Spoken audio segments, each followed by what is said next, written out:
Hey, what's up, guys? I'm BKFC athlete Paige Fancer, and you're watching Cage Side with Christopher James.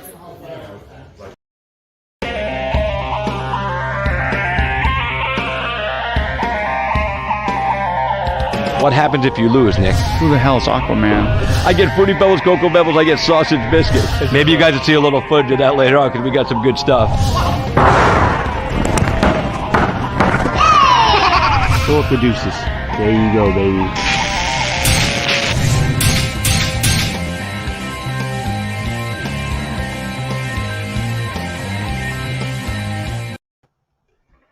Hey, boys, good, what's up? Happy Thursday to you, man. Good evening and welcome to Cage Side with Christopher James. I'm Christopher James and we are here to party.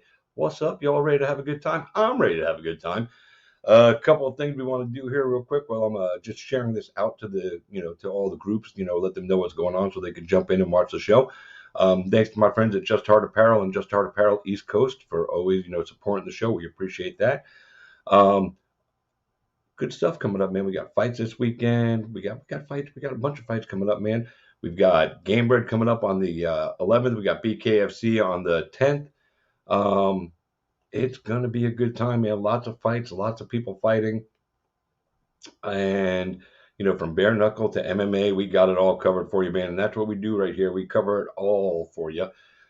So, that being said, I wanted to let you guys know that, you guys see me posting a lot of stuff about Marcus Brimage recently. And the reason is I am venturing out into a new area.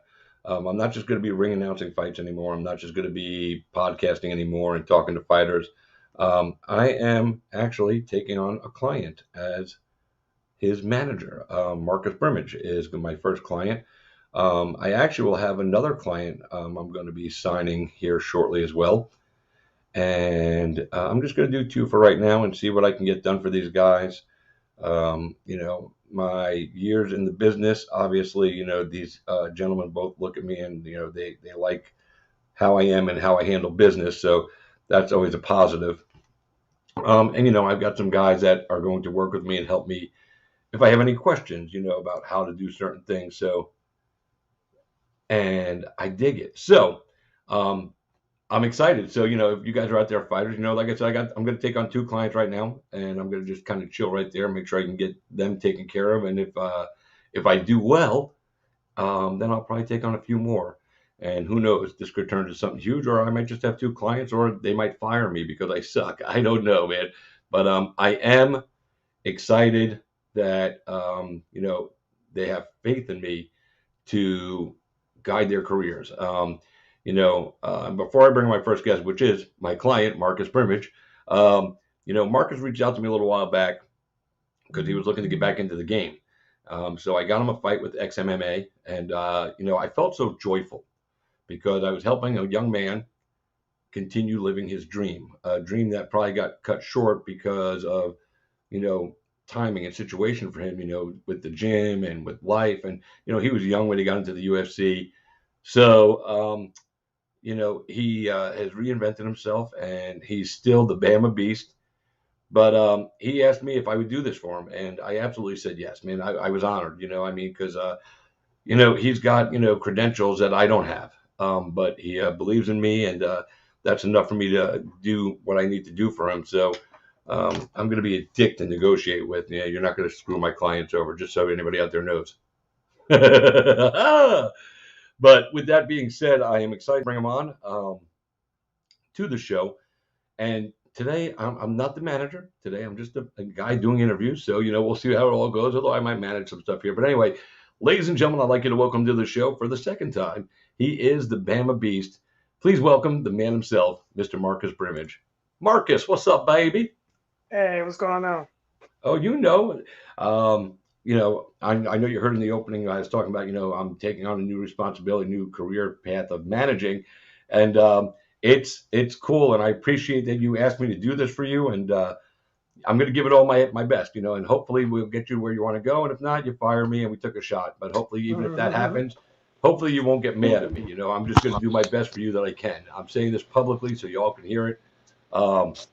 And Marcus actually found me a second client. So, it's like, Yeah. So we'll talk about him another night because tonight is not about him. So first of all, like I said, Marcus went to XMMA end of July and took a fight against Kyle Bosniak. Didn't win the fight, but Marcus wasn't there so much. I mean, don't get me wrong, he wanted to win the fight, but Marcus was more there to feel it out, to feel the competition again, to feel getting punched in the face, punch somebody back in the face. It'd been a while, and that's what he wanted to do. So, and he stayed on his feet all 3 rounds. There was no groundwork, no jujitsu, no nothing. He just stood there and banged because the goal wasn't to make the return to MMA as much as it was Marcus wanted a new challenge, and the new challenge is bare knuckle fighting.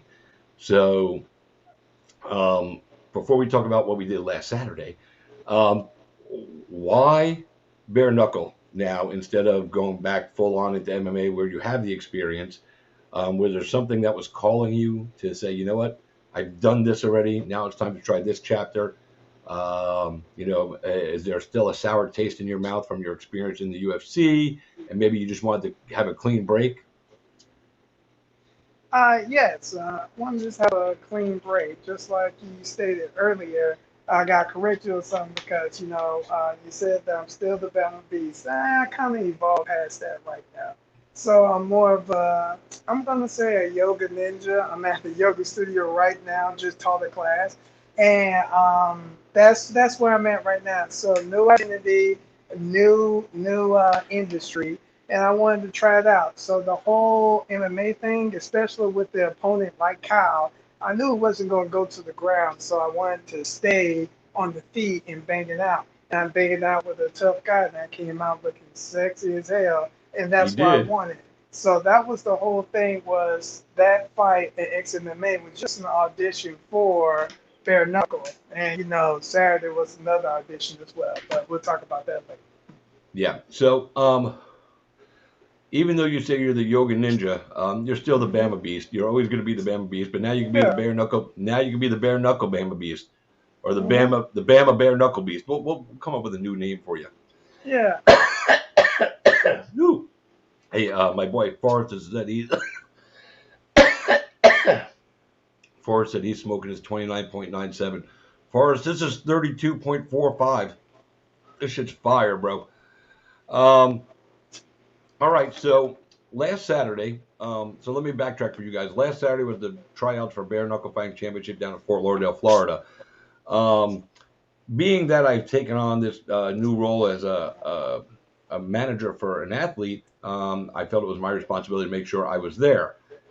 So I worked all night Friday at the club, DJ'd. I didn't get out of there like 7:15 in the morning, got straight in the car after, being up for, 16, 18 hours, drove down to South Florida, met my dude Marcus there about 10 minutes after 11. The thing started at 11, but they hadn't started yet. They were just getting down, getting all the stuff done. And then we went through the tryout. I put up some footage of Marcus sparring with Lorenzo Hunt, and I put up some footage of Marcus doing some mitt work, hitting mitts with Lorenzo. I also put up a little footage of Marcus just doing some outside drills. So let's talk about that tryout. Marcus, what did you think of, obviously you didn't get a taste of bare knuckle, but what did you think of the tryout and how they did it and what they were looking at to see you guys? The only thing they didn't get to do was see your punching power because the punch meter broke. But other than that, how did you feel about your audition, how you did, and the whole process in general? Truth be told, everyone was going out there for an audition. I was just going out there just to have fun. I train all the time, so this is just me training at a different location. So I went there to do what I always do, and that's why there was no pressure. And the bare knuckle crew was very professional. I did enjoy them and that atmosphere that they brought to the gym as well. Yeah, and when you go to one of these tryouts, I've been to numerous fighter tryouts for BKFC, also for the XFC back in the day. And one of the things you need to do at these tryouts is you got to stand out. You got to show up and show out. You can't just be a face in the crowd because that ain't going to get you paid. By the way, Steve Rothman from the Fighting News. He was there covering it. He said you killed it last Saturday at the BKFC tryouts. and he knows. Like I said, he was there because you did an interview with him. I told him to make sure he interviewed you. And then he interviewed me after we had a good time. But yeah, you did something. So I put up a video about this on a little post. Lorenzo Hunt, who is the juggernaut, he is no doubt about it one of the guys that is more recognizable at BKFC. He shows up at these tryouts every single time. He doesn't have to. He chooses to because he wants to help the company grow. If the company grows and gets more eyes on it and more fighters and everything, it's beneficial to every fighter on the roster. Lorenzo is definitely invested in BKFC. Now, I went over and grabbed Lorenzo and asked him to hold pads for you. Tell me about your experience holding pads, or having him hold pads for you, and what you picked up. We'll get to the other part of it, that second part with you and him in a minute, but just him holding pads. What kind of a vibe did you get off him? Because I was obviously, I filmed it, I was watching, I was listening, and my opinion is he was telling you the right things to do and showing you, what these guys look for, which is an advantage to have. It wasn't just you; he was holding pad for plenty of people. I just want to make sure he did for you. But tell me about throwing hands, with Lorenzo and him catching pads and calling out, your shots, 2-1, 1-2, and that whole experience for you, because he's a different kind of cat. Yeah, he's the juggernaut, bitch. I mean, like, he's off the chain with it. He showed me how to just more power placement, power punches, like especially with the two. He really was like, turn your hip over. He's doing a whole grunt thing to bring the animal out of you. So when you throw the cross, it sounds like dynamite. And I loved his addition, his description of power punch placement. Yeah, and like I said, you guys want to see the footage. It's up on my Facebook page. I think Marcus also put up on his Facebook and his Instagram, so you can check it out. So then after all that happened, people are doing their stuff. We had pro fighters, we had amateur fighters, and then we had fighters with zero experience showing up. So everybody's sitting in the gym. Street fighters, or wannabe street fighters, because some of them probably had no experience. They just figured, fuck it, let me do this on a Saturday afternoon. So after all that stuff, Lorenzo's sitting in the ring. Pretty much the entire crew of fighters that were there to try out were all standing there, and Lorenzo goes, I can't believe how some of you all think you deserve a title shot. You think you're a title shot. You think you're worthy of a title shot. Well, if you think you're worthy of a title shot and you think you got what it takes, show me. And before anybody could even breathe, blink, fart, or fucking wink an eye, Marcus Brimage, and I didn't know he was going to do this because I didn't know what Lorenzo was doing, but Marcus caught on to it. He knew that Lorenzo was calling out to see who's got the balls, who's got the gumption, who's got the desire, the drive, the motivation to really take on what is bare knuckle fighting. So Marcus slid, like he didn't just walk into the ring. Marcus jumped over, I think, 4 people, right over their heads, and slid into the ring on his belly. When you see when you see John Cena slide into the ring, in WWE, that's what he did. He slid in perfectly, popped right up. They put on gloves and they threw hands. I'm going to tell you this, Marcus. I've watched you fight for a long time. I was highly impressed, and I'm not saying this because I'm now your manager. I'm just saying this as somebody that watches fights. Your footwork was on point with him. There's guys that don't want to fight him in his weight class. And you're a 145er, and he's 185, 205, and I'm going to guess he was probably about 205 on Saturday, and you were probably about 150. So you're giving up 50, 55 pounds, and I was like, what the fuck? Because when you first did it, I'm sitting there going, please, Marcus, don't get fucking beat up in there today.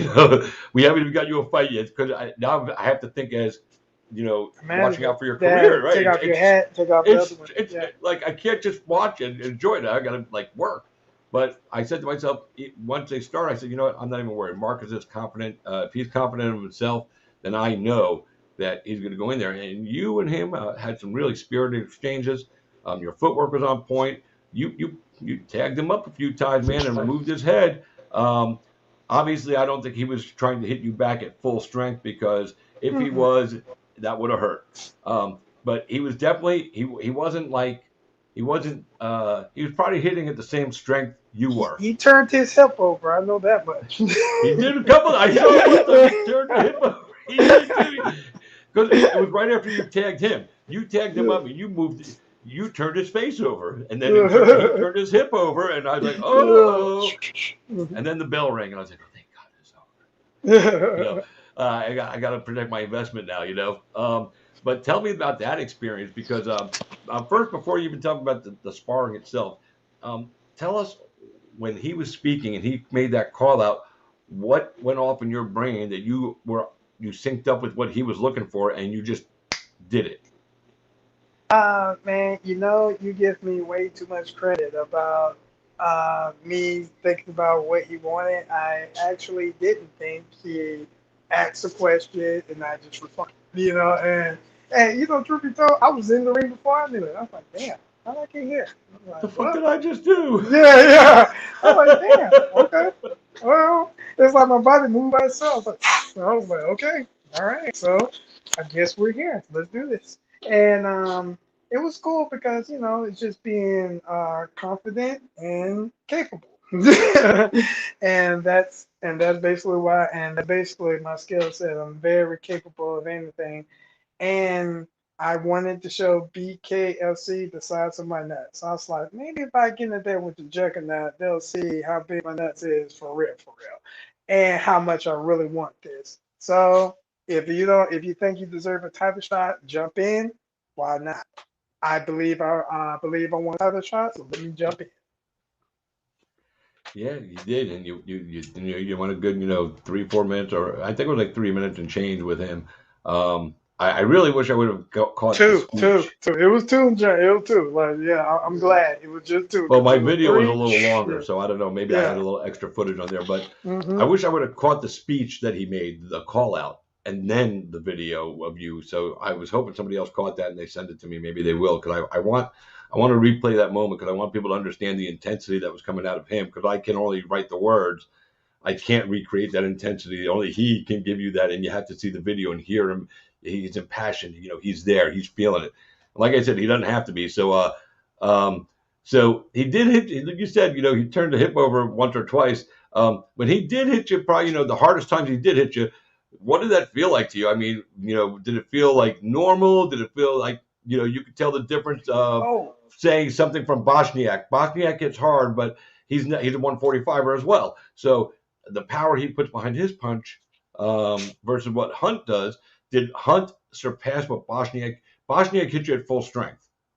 Did Hunt hit you harder even though he wasn't at full strength? oh yeah. He caught me with a body shot that this is why I'm glad I do yoga and tai chi. He hit me with a body shot. It collapsed me. I sat down for a second. I popped right You were back up against the ropes. Yeah, no. It was when I moved to the ropes, because I hit it. He is so strong. Like, I hit him with a cross hook. When I hit him with my cross, it would have stopped anybody else because I'm first, But with him, he ate the shot. Boom! It hit me in the body, and it set me down. I'm like, shit. I was like, okay. I was like. That's I was like, okay, only one. Yeah, it's like you only can Only get one one. at a time. Don't never two. You get two, you're in trouble. One at a Yep. time, one shot at a time. Yep, no doubt about it. All right, so here we go. We got a question from the crowd. Forrest Daniels. He says, you got a couple of things he wanted to say to you. One, he had you winning that split decision loss. I don't know which fight he's talking about. Did you and Kyle go to split decision? I don't even remember. I don't remember. I just remember I lost decision. I don't know. All right, and then he says he remembers when you beat Chimney Turshin on the Bisbee Yeah. Rockhold card, Yeah. and he said that was beautiful. He wants to know what fight week, McGregor fight week was like for you in person, and do you smoke the marijuana? Now, Forrest, I am going to say this. Asking about a fight week with Conor is so different because that was Conor's debut in the organization. So he got the hungry kid trying to get in, not the fucking superstar trying to own the world. But Was there anything that he did back then that he still partakes in Oh, today that you see? well, be honest with you, it's just a fighter mentality because the person asked that question probably isn't a fighter, so that's why he looks at Conor McGregor like that. You gotta understand, I jumped in there with the juggernaut, so Yeah. to me, this is just another fighter. You know what I'm saying? And that's as a fighter and other martial artists, that's something that the civilians get caught up in. As a martial artist and as a fighter, I see him as that. Yeah, but there was no the Conor McGregor show wasn't even invented when he fought you. I mean, he was coming in as a Right. highly touted prospect. So that fight week wasn't like what we see now from Conor McGregor during fight week with all the antics and the shit talk. I'm gonna guess there was probably wasn't even any shit talk between you and him. I'm gonna get because he wasn't anybody yet. I mean, he was still coming in. Um, hmm was there any smack talk before the fight with from him, or just kind of two guys showed up at the UFC event and fought? Just two guys showed up in the UFC and fought. That's it. That's what I had a feeling. He was talking about your split decision loss to Russell Doan.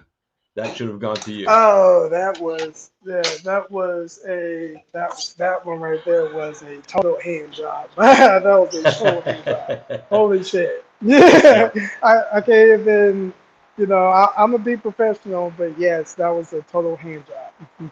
yeah, I agree with you. Once he said the name, I knew exactly. I was like, oh yeah, that fight, that was bullshit, man.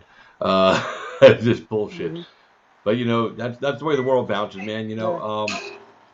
What did you see from your perspective as a veteran mixed martial artist, somebody that's been to the UFC, the pinnacle of promotions as far as MMA goes? What did you see in that room or out on that playground the other day from some of the guys out there or girls that were trained? Did you see anybody that, in your opinion, I know you were worried about yourself, but I also know you, and I know I'm a man, I know you're a man, and as men, even if we do it subconsciously, we measure up every motherfucker we see. We're hmm like looking above and down, going, all right, and I'm walking through the grocery store, I see a guy in the produce section, I'm going, yeah, I could fuck him up, hmm So, did you see anybody out there that you felt had, I hate to be cheesy, cliche from a movie, but did you see anybody out there, in your opinion, that had, and we're not talking about yourself, but had like the eye of the tiger? Was there anybody out there that you kind of got a good look at and go, that motherfucker's serious? You to be honest with you, I was in my own thing. Only thing I was really focusing on was the juggernaut, like how to beat him next time. Like that's all I was thinking about. Like I was like, damn, if I come to that body shot, how am I gonna figure out how to beat him the next time? And then and I'm so glad that you recorded it. So that's why I was. That was where my mind was. Yeah, like the juggernaut. Like that's all I was thinking about. Yeah. And yeah, there were guys there that was the talent, but the juggernaut, he got the eye. So that's what I was focusing on because a person like him is where I want to be in this sport. So I don't see no one else but my target. Fair enough. Yeah, I watched a few guys out there. There were a couple of guys I thought were really good, that will definitely, make some noise. There was also a few guys, I know they didn't hand out contracts that day, but they did talk to a lot of people. I felt that there was a lot of people that they were talking to that, my opinion, based on what I've seen, at Bare Knuckle. I don't know if they're what Bare Knuckle's looking for, but Nate wasn't out there picking the fighters out. He was inside doing other stuff while some of these other guys were just and having conversation, doing the post, training, the post tryout interviews like you did. Um, so it was a good time. I'm excited for Bare Knuckle. I've been on board since their second event. hmm I love what it brings. It's combat sport in the purest form. Bare knuckle, two people stand in a ring, and one person's going to get their ass kicked, and one person's going to one person's going to win, one person's going to lose. There's no kicking, grappling, wrestling. It's just you and these. hmm Yes, and that's what I really enjoyed about it too because I played with people like the Juggernaut in Brazilian Jiu-Jitsu. That shit is not fun at all. Like at all. The big guys are like, oh, it's all techniques. Like, bullshit. You know what I'm saying? You big so and so. That's why you're doing all this stuff. But boxing is more fun, and Oh, there are no takedowns. So I'm more free in this world than in the MMA. Even though I'm a purple belt in Brazilian Jiu-Jitsu, it's not a love. And I love fighting on my feet. I love working with my hands. there you And go. that's why this will be a great move for me and a great move for whoever hires me because, as you can see, Marcus Brimage got them hands. Marcus Berman's got them hands, and Marcus Berman's got them big cojones. That's why he jumped out there to Yeah, go hunt. thank you. So Thank you. absolutely. So you know, we talked about Conor McGregor. You fought Conor McGregor, and you fought Cody Garbrandt as well in the UFC. Probably the two biggest names you fought. Both ended up becoming world champions. So these guys were legit. Um, you lost both those fights, TKOs. Are Mhm. you worried about any of that when you come to bare knuckle? And I know part of the reason you took the fight against Bosniak, like you said, you wanted to stand and get hit, make sure you were clear and good. Mhm. But is there because you're older now, you're more mature than you were when you were in the UFC. Mhm. So is there a thought in your head that makes you say to yourself, I got to make sure that and I guess the thing is hit and don't get hit in any fight, regardless of what the past was. But are you more aware of that now, not wanting to get tagged up top and really working on the defensive part of doing this? Because like Elvin Brito is probably the best guy I've seen at BKFC right now of being able to hit and not get hit back. So he sustains Mhm. very minimal damage, which lengthens the career. Mhm. So is there a thought about that for you because of those past knockouts and those knockouts in the past, or you just Yes. say I'm ready? In regards to especially skill set, that's as you can see, I switched the game up a lot.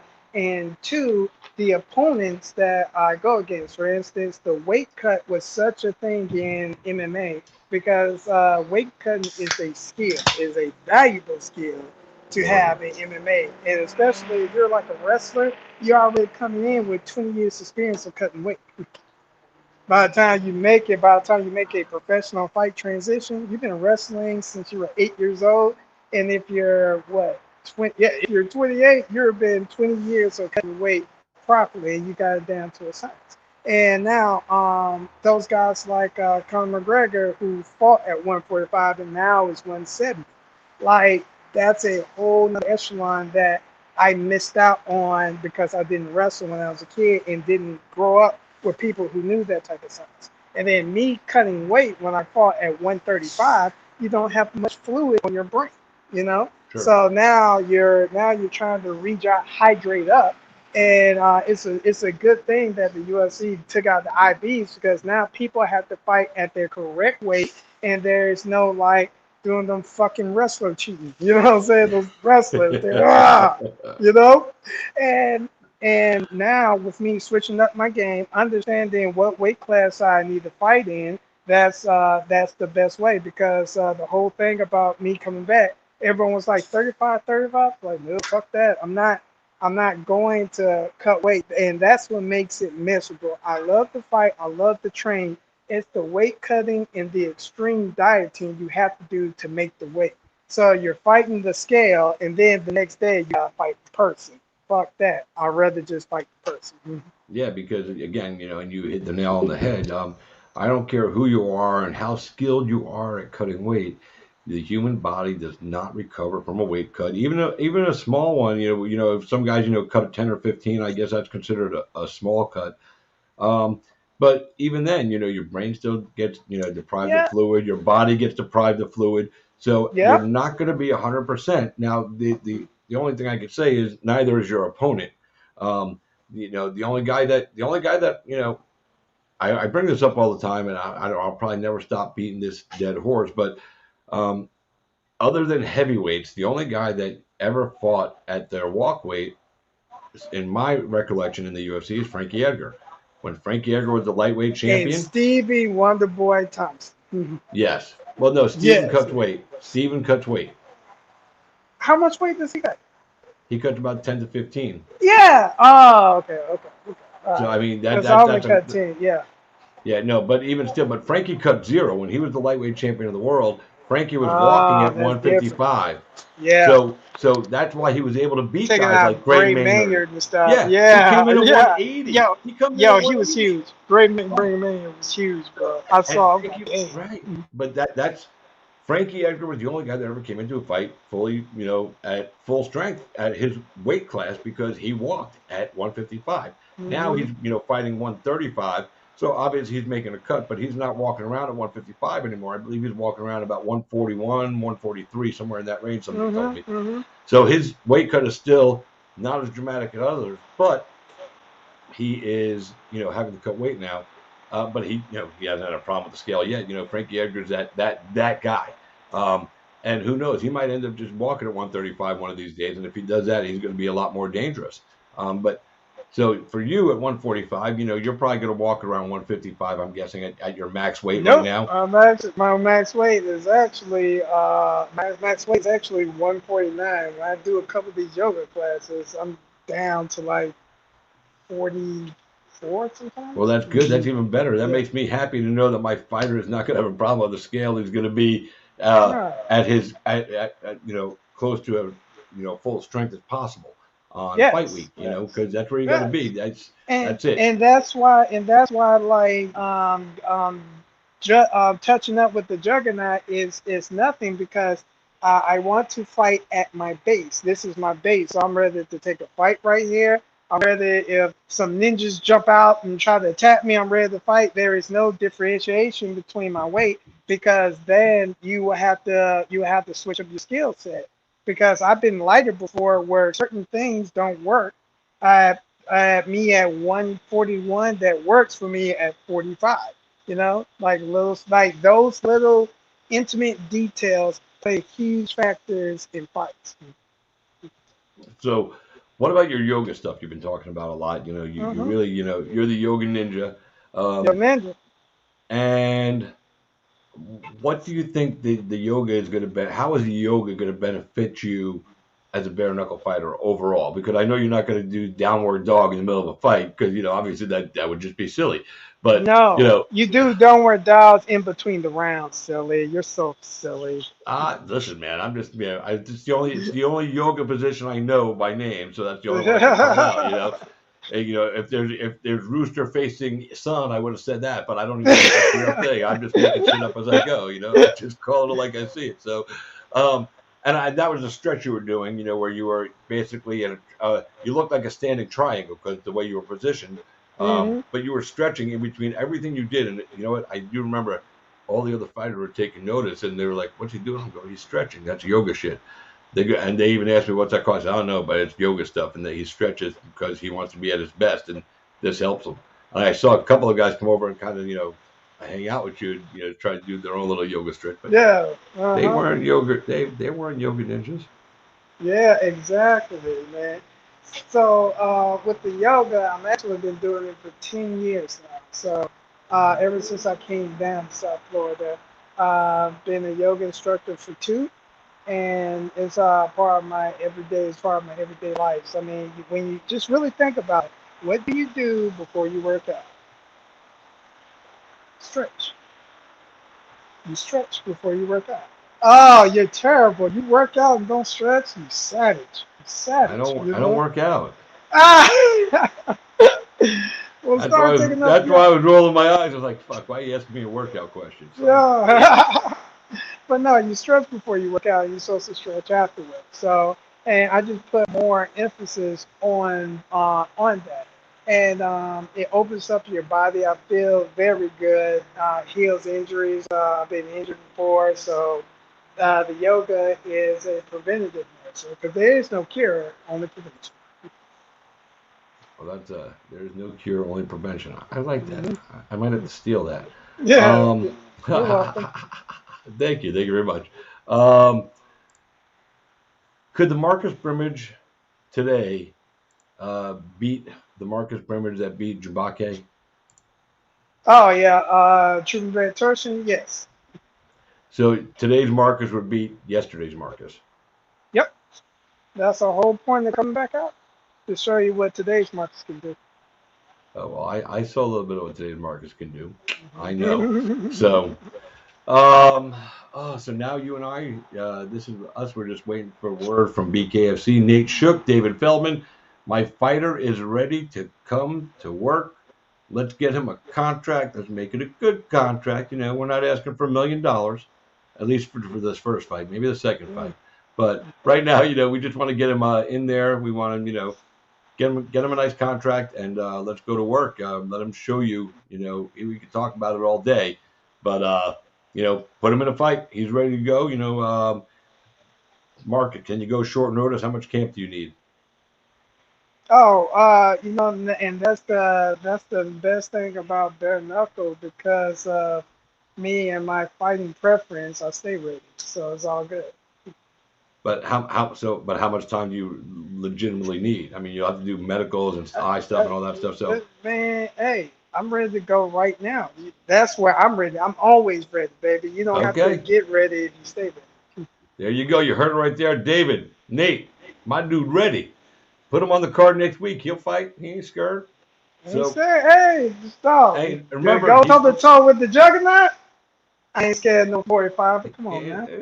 I ain't scared of no 45er. I didn't think you would be. Well, damn, brother. I'm excited to get on this journey with you, man. As your your manager. It still sounds weird to say that. Don't worry, it'll roll off your tongue quite nicely in the next few months. I'm excited about that. But as a journalist, man, I'm happy to see you back. I'm looking forward to what you're going to do, regardless of what I help you get accomplished along the way. I just want to see you go to work. I think we got shortchanged of your career, and there was extenuating circumstances of why you walked away and why you took the time off. Well, So we just gotta think about like a comma and not a period.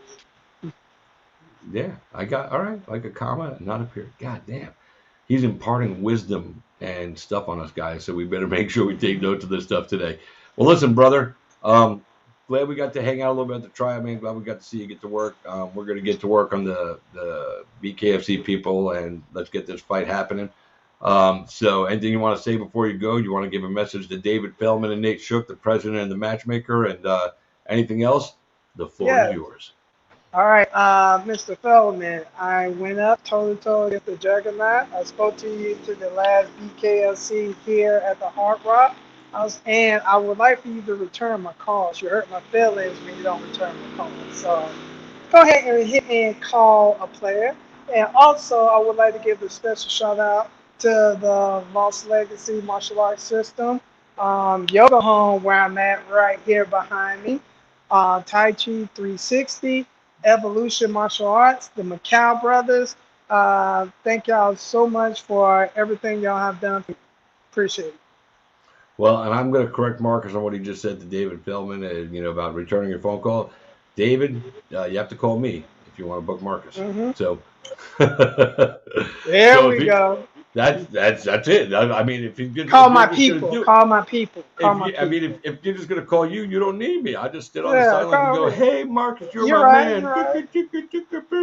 I'll cheer you. He just ain't return my call, so I was like, let me go ahead and get some management, so I'm serious. So there we go. Yeah, you said, let me get some management so you know I'm serious, and you got a guy that's not ever a manager. Mm-hmm. It's okay, you've never been a bare knuckle fighter. We're going in this together, man. I've got some experience with these people. I've been in the fight game a long time. You've obviously been around the fight game a long time. But we're, hopefully this relationship is going to work out, and we're going to make you, a star and make you a bunch of money. I'll make a little money, and that's the way it is, man. So, and hopefully we'll get to do some traveling and go, some weird, exotic places. So, I would like that. I would love it too. Well, listen, brother, you enjoy the rest of your night. Thanks for taking the time today, man. You did great at the tryout, bro. I'm not, like I said, I'm happy to be and proud to be working with you. It's an honor that you even asked me, dude. So I'm still like soaking that part in, because there are big management companies out there you could have went to, and somebody probably would have signed you up, and say, what, I'm going to go with Chris. I'm going to ask Chris to do it, and Chris is going to do it. So we're going to do it. So we're going to make shit happen. That's the way we got to do it, man. Always moving forward. All right. Thank you so much for having me on the show. Truly enjoyed it. All right, brother. Be well. I'll talk again soon. All right. Peace. Peace. Boys and girls, Marcus Brimage, man, my client. Yeah, it's so weird to say that. I tell you, kids, man, it's fucking awesome. I'm waiting to hear back from Jarod Grant. He's supposed to be my next guest at 8 o'clock. Funny story. I'm messaging Jarod Grant, for the last few days on Facebook, and then I get a response today, and the Jarod Grant I'm messaging is not Jarod Grant the fighter. It's Jarod Grant's dad, who's also named Jarod. So he messaged me back, and he says to me, he goes, "Hey, just so you know, I'm Jared's dad. I've been forwarding all your messages to him, but yeah, you should probably try to get him on your own as well." So I sent a message to Jarod. I got the right information this time. I haven't heard back from him, but his dad was forwarding the messages, so hopefully, he got him. But if he doesn't, we'll reschedule that for next week. But I do want to talk about this. I said I've been watching Bare Knuckle Fighting Championships in #2. And that is a true story. I fell in love. I was in that arena in 10 minutes in Biloxi, Mississippi, and I was just like, holy fuck, this is awesome. I was, ringside when Artem Lobov and Jason Knight went to war in Biloxi, and they put BKFC on the map, very similar to, why can't I remember, from The Ultimate Fighter. My brain is farting right now. Forrest Griffin and Forrest, help me out here, man. I'm losing my mind. 32% shit is good. But these two guys put the BKFC on the map with that fight. It was an incredible fight. And ever since, BKFC has just been elevating and elevating and elevating. They're adding big name to the roster. They're spending money. And obviously, Stephan Bonner. Thank you, Forrest, man. Forrest Griffin and Stephan Bonner. That's what Jason Knight and Artem Lobov were to the BKFC. Only it happened a lot sooner than it did for the UFC with those two. But once that happened with those two, it was through the roof. But they've been adding big name talent. Folks like Paige Van Zandt. They got Thiago Alves. They got Hector Lombard. They continue to bring in, former UFC fighters, people that we know, people that we've watched fight for years, to grow the brand. Let's just be honest. That's what they're doing. They're growing the brand. Adding a guy like Marcus Brimage, a UFC guy with his resume, again, it helps. I know there's some fighters there that BKFC that have taken a different path to get there. And they've been riding, and dying with the company, longer than a guy like Thiago or longer than a guy like Marcus, who might get an opportunity because of his resume. You just don't know. I mean, that's the way this game works, right? So, and I know a couple of folks that are bitter about it. I just got to reiterate what I've been saying all along. It's a necessary evil, guys. If BKFC hadn't brought in some of these big name fighters, they wouldn't be where they are today. And you guys wouldn't be getting any of the exposure that you've gotten because of BKFC. So you have to look at it, it's a double-edged sword. There's no doubt about it. I mean, it fucking sucks. You're on your third or fourth fight with BKFC. But, people still are learning who you are, but they don't really know who you are. Then they bring in a guy like Thiago Alves, who is getting paid more than you. And boom, he's in a title fight in his second fight.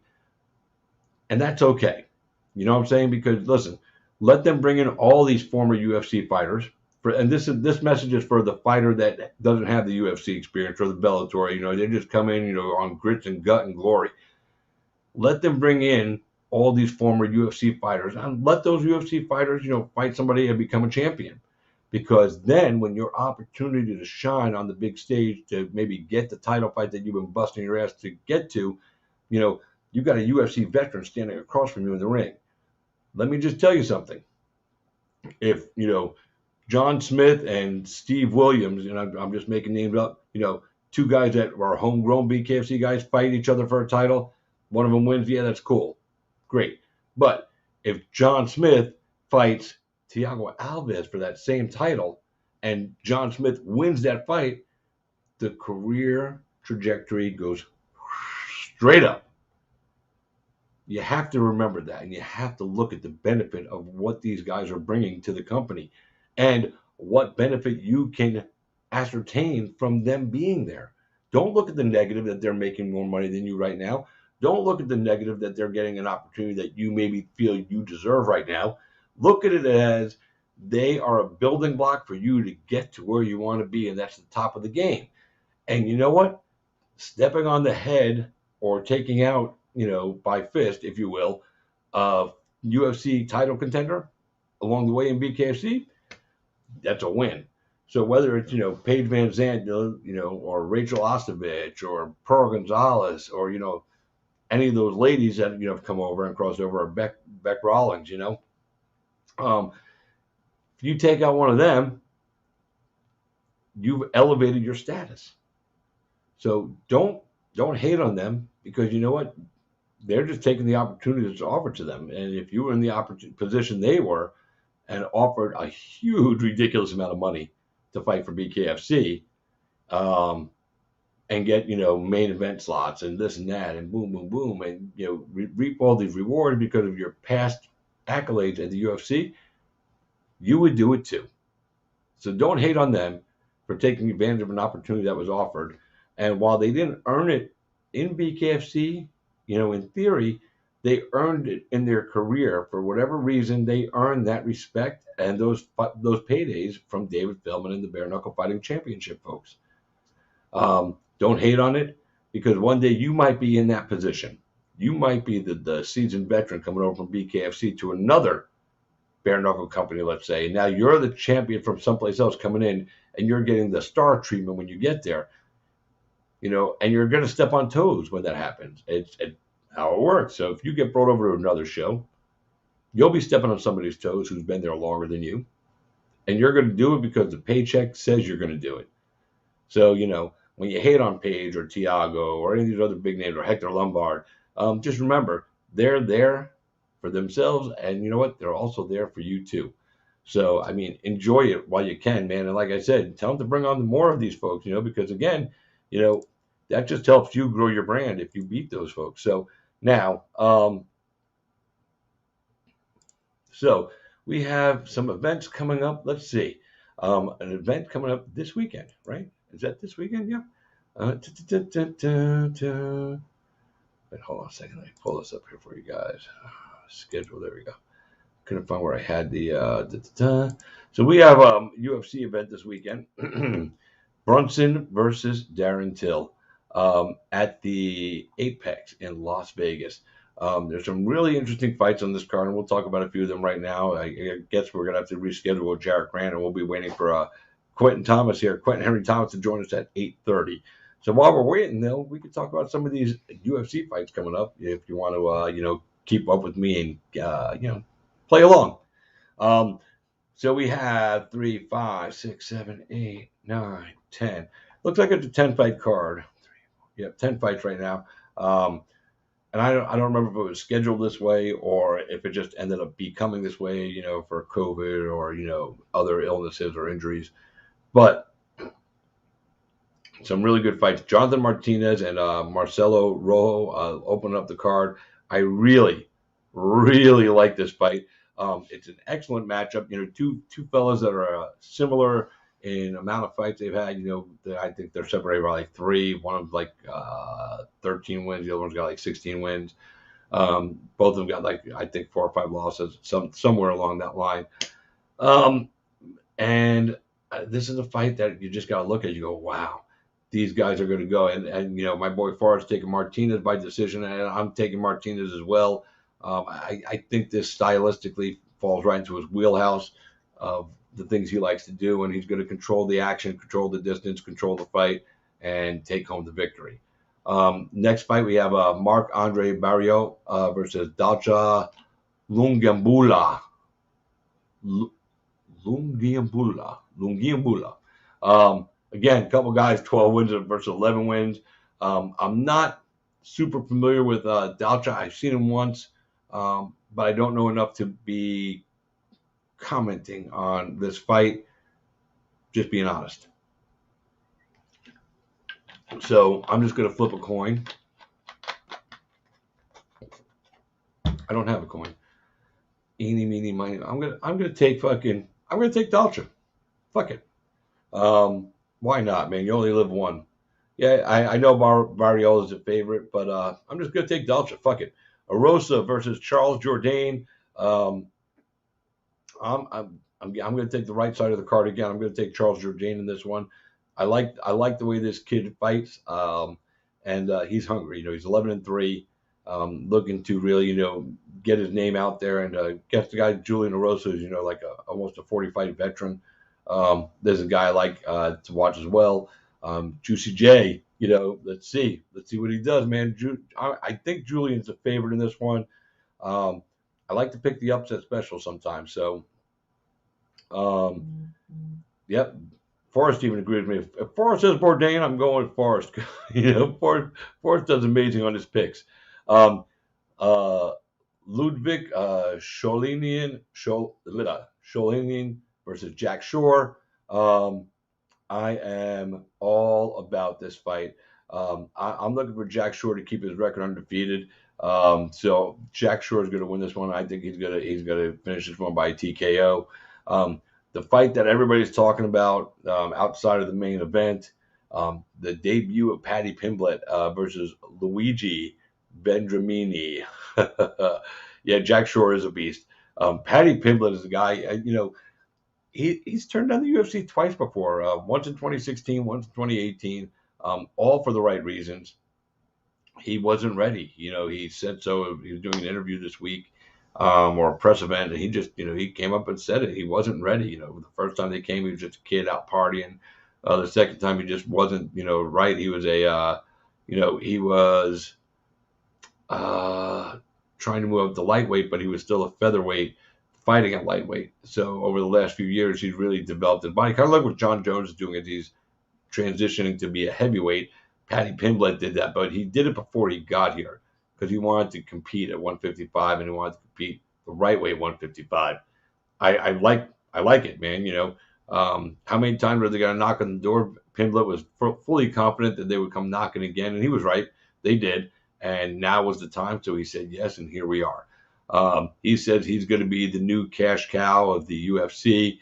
I'm excited about that one. So coming up next, we have Khalil Roundtree versus Modesto Bukakus. I'm just having one of those days today. This is an interesting fight. My heart tells me Khalil Roundtree, but like he's not consistent enough for me to feel confident in betting on him. So I'm going to take a Bukakus. One of these days I'll get it right. Glad I'm not announcing him in a fight. Alex Morono, David Zawada. I'm taking Morono. Tom Aspinall, Sergey Spivak. I'm taking Sergey. And then Derek Brunson and Darren Till.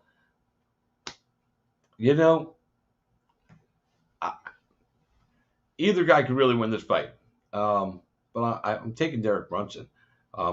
Blonde-haired Derek Brunson doesn't lose fights. He'll be blonde-haired. Trust me. So, when he does the Cisco hair, he wins. Darren Till, we haven't seen him in a little while.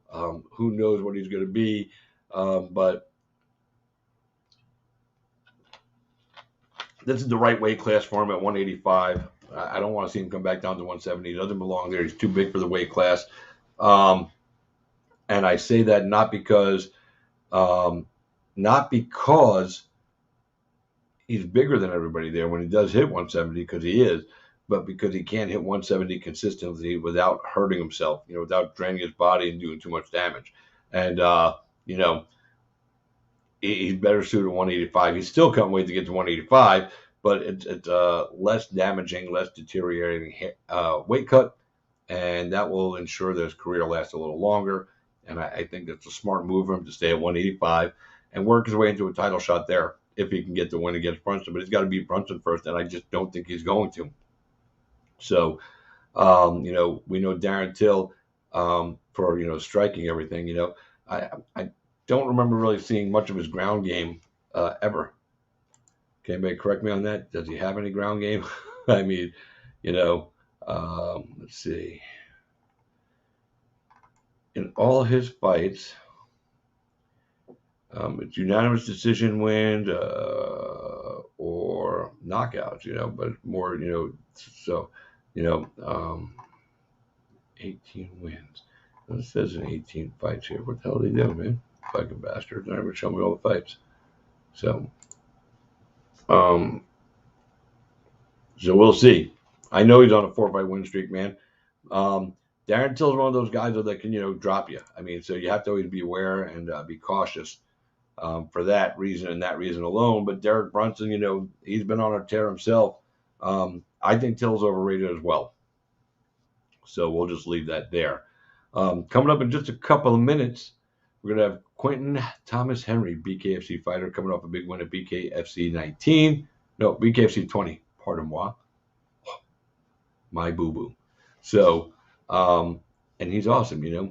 But what I want to do right now is...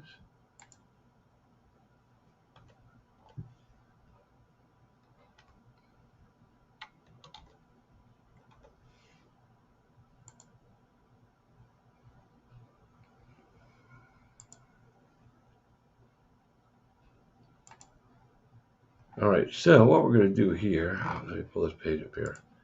All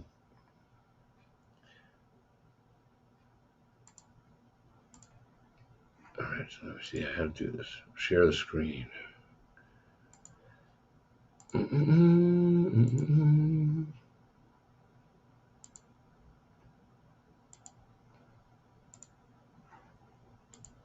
All right, so I'm going to put this up here on the screen. This is my man Henry Taylor, KODG3.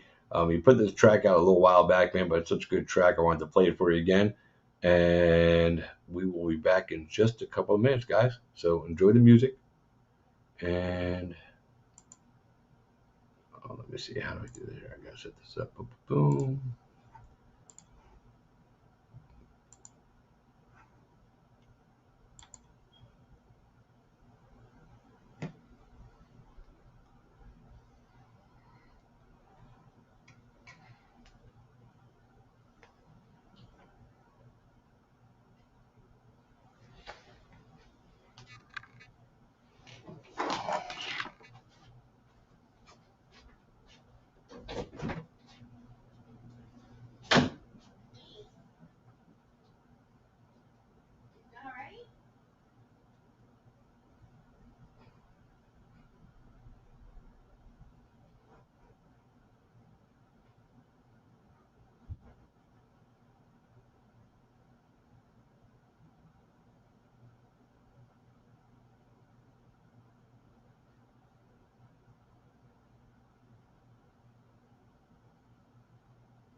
You guys can't hear it at all?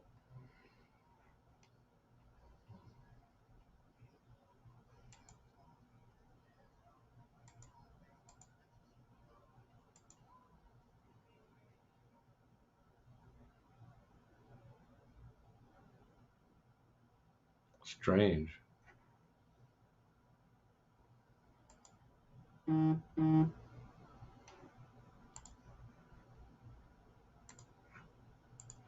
So you guys didn't get any of that at all? That's fucked up, man. Damn it.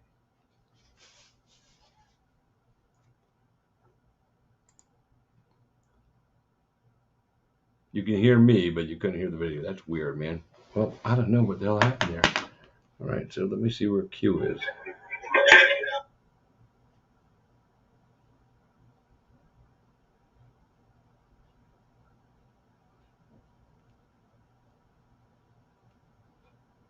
Well, you can hear me. That's a good thing. You can hear me, but you couldn't hear the video.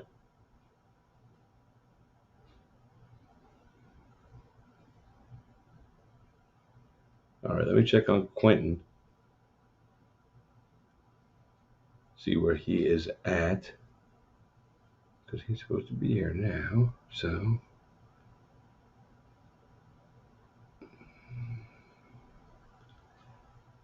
He should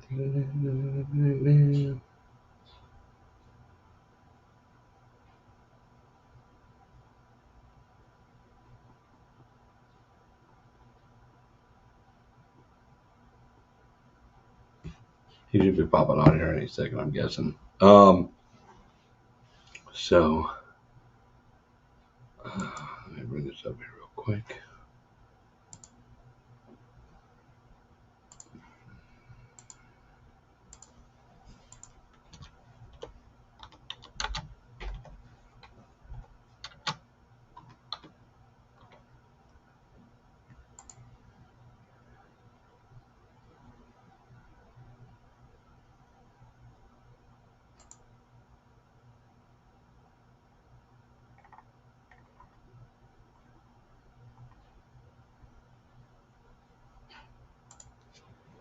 La la la la la.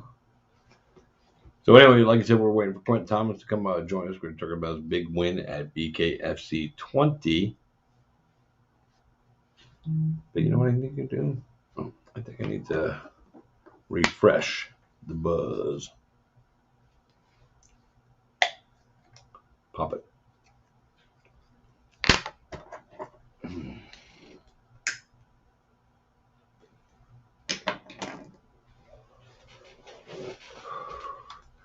What else we got coming up this week, fight-wise? Let's see.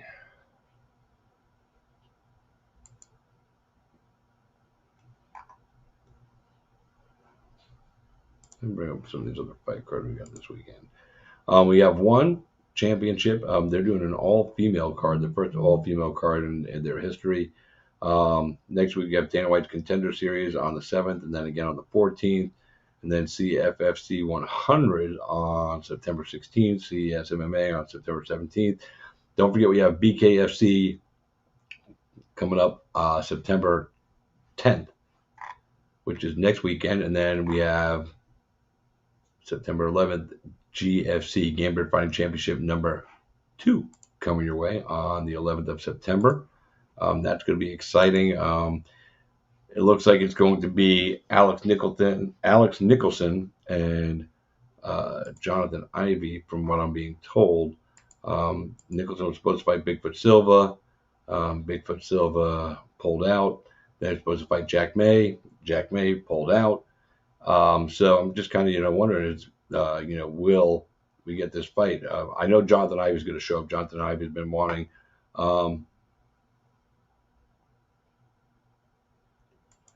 Jonathan Ivey has been wanting to fight BKFC for a while, so now doing bare knuckle MMA is going to be right up his alley. And I'm sure. No, I'm not working that second event.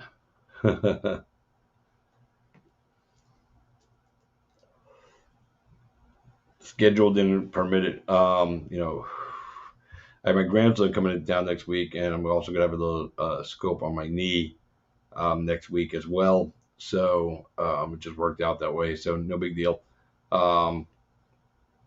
But yeah, we got the whole grandson stuff set up. I'm really excited. He's going to be here for a couple months while our daughter goes to real estate school. I'm really proud of her for making this big change and taking a big leap. So hopefully that's all going to work out well. But it's going to work out well for me because I get to be grandpa for a couple of months with my grandson, and that makes me happier than anything else I do in life. Don't forget, get your liquid death, mountain water. One day these guys will see my show and they'll sponsor me. Oh man, what's going on? Where's Quentin? Is he coming? I hope so.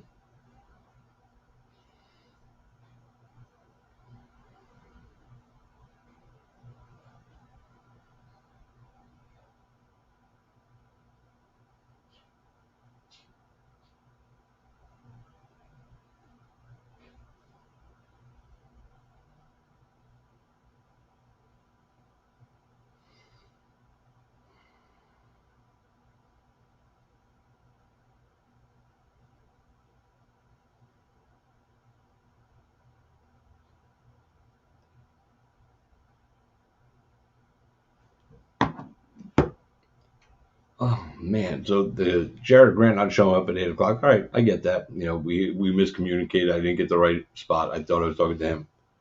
So now, Quinn, you better show up, bro. Come on, man. You know we got to talk about this fight, son. Let's get it up. Let's get it on. I'm still wondering why that video didn't play though for you guys. I wonder if I try it this way. Let me see something here.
Forrest, tell me if you can hear it now.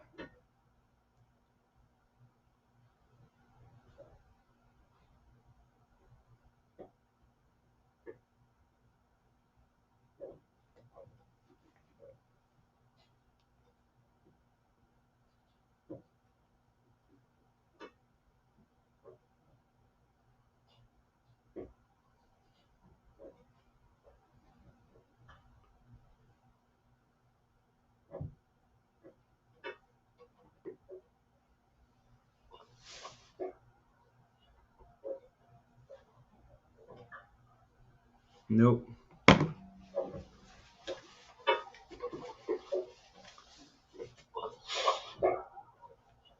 All right.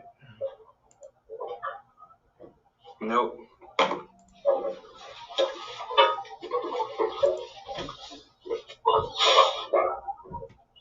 All right.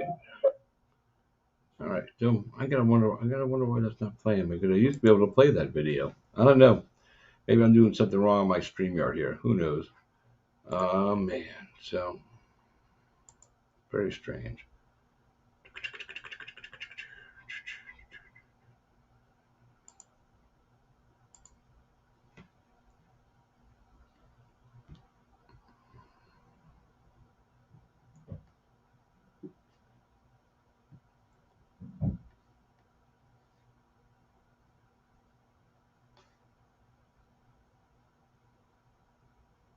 All right. So well, that's weird that the video don't play. So we're waiting for Quentin Thomas Henry to join us on the show. Hopefully he'll be here in just a minute or two. Let me message my other guest real quick, Brandon Jenkins, to make sure he's all ready for tonight.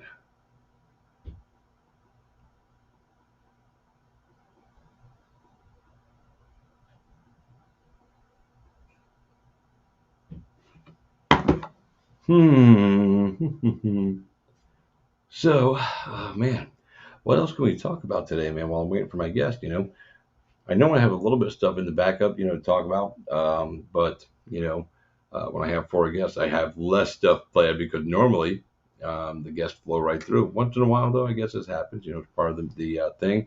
These guys are training and doing stuff, so, I don't get mad. I should get mad. I should beat somebody up. All right. Quentin, if you don't show up, I'm going to kick your ass.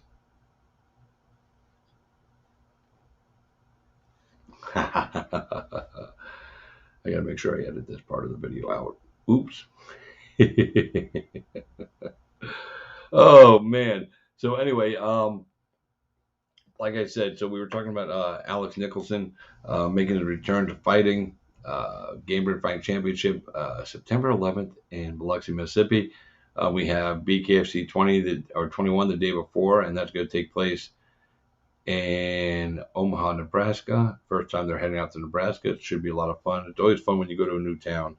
I remember when we were with the XFC, the XFC was the first company to do a professional MMA show in the state of Tennessee. Some people think it was the UFC. It was not. It was the XFC. I know because I was there. So there you go.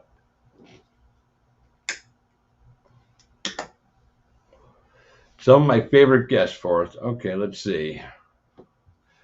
Mike Perry will always be one of my favorite guests. Just fun and real. You just never know what's going to come out of that dude's mouth, man. He's always a good time.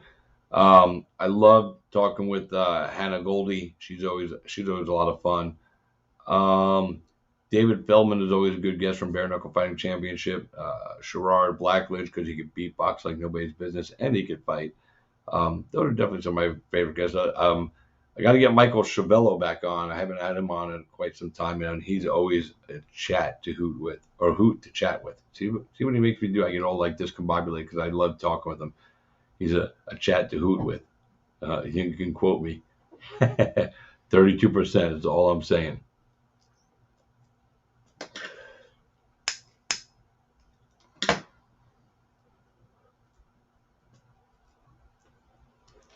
Oh. You know what I'm going to do, man?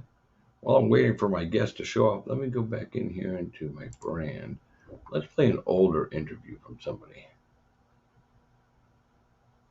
That was fun.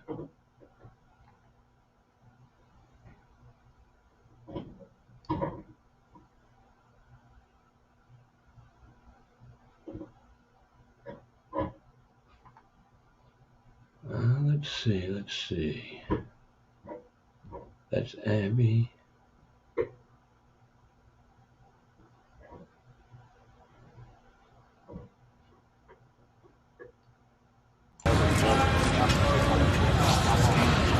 Hey guys, good afternoon. Welcome to Cage Star with Christopher James live at the Bare Knuckle Fighting Championship 19 weigh-ins. The ceremonial weigh-ins are going to take place right back there in just a few minutes. But I'm going to grab a couple of fighters and talk to them. And the first one I'm grabbing here, she is officially changing her nickname now. She is no longer the Killer Bee. She is the Baby Whisperer. The Baby Whisperer. The Baby Whisperer. I am talking with Killer Bee, Taylor Starr. Taylor, first of all, welcome. Good to see you. Thank you for having me. This is the first time we're doing a face-to-face live. We did one on my show, but she was at home. I was here, blah, blah, blah. But now we're like face-to-face, like right here. It's Taylor Starling, bitches. Anyway, so you're here in Tampa. Coming off a huge performance the last time you stepped into the ring for Bare Knuckle. How's life been? It's been crazy. It's been a complete 180, my life kind of changed overnight, so it's been very exciting, and I'm just trying to keep up with everything, and here I am. I'm ready to put on another show. I set the bar last time. I'm ready to exceed that. Yeah, I mean, you really, truly set the bar. It's almost like such a career-defining performance that it almost seems like untoppable. I know. You know what I mean? It's like you've set the bar.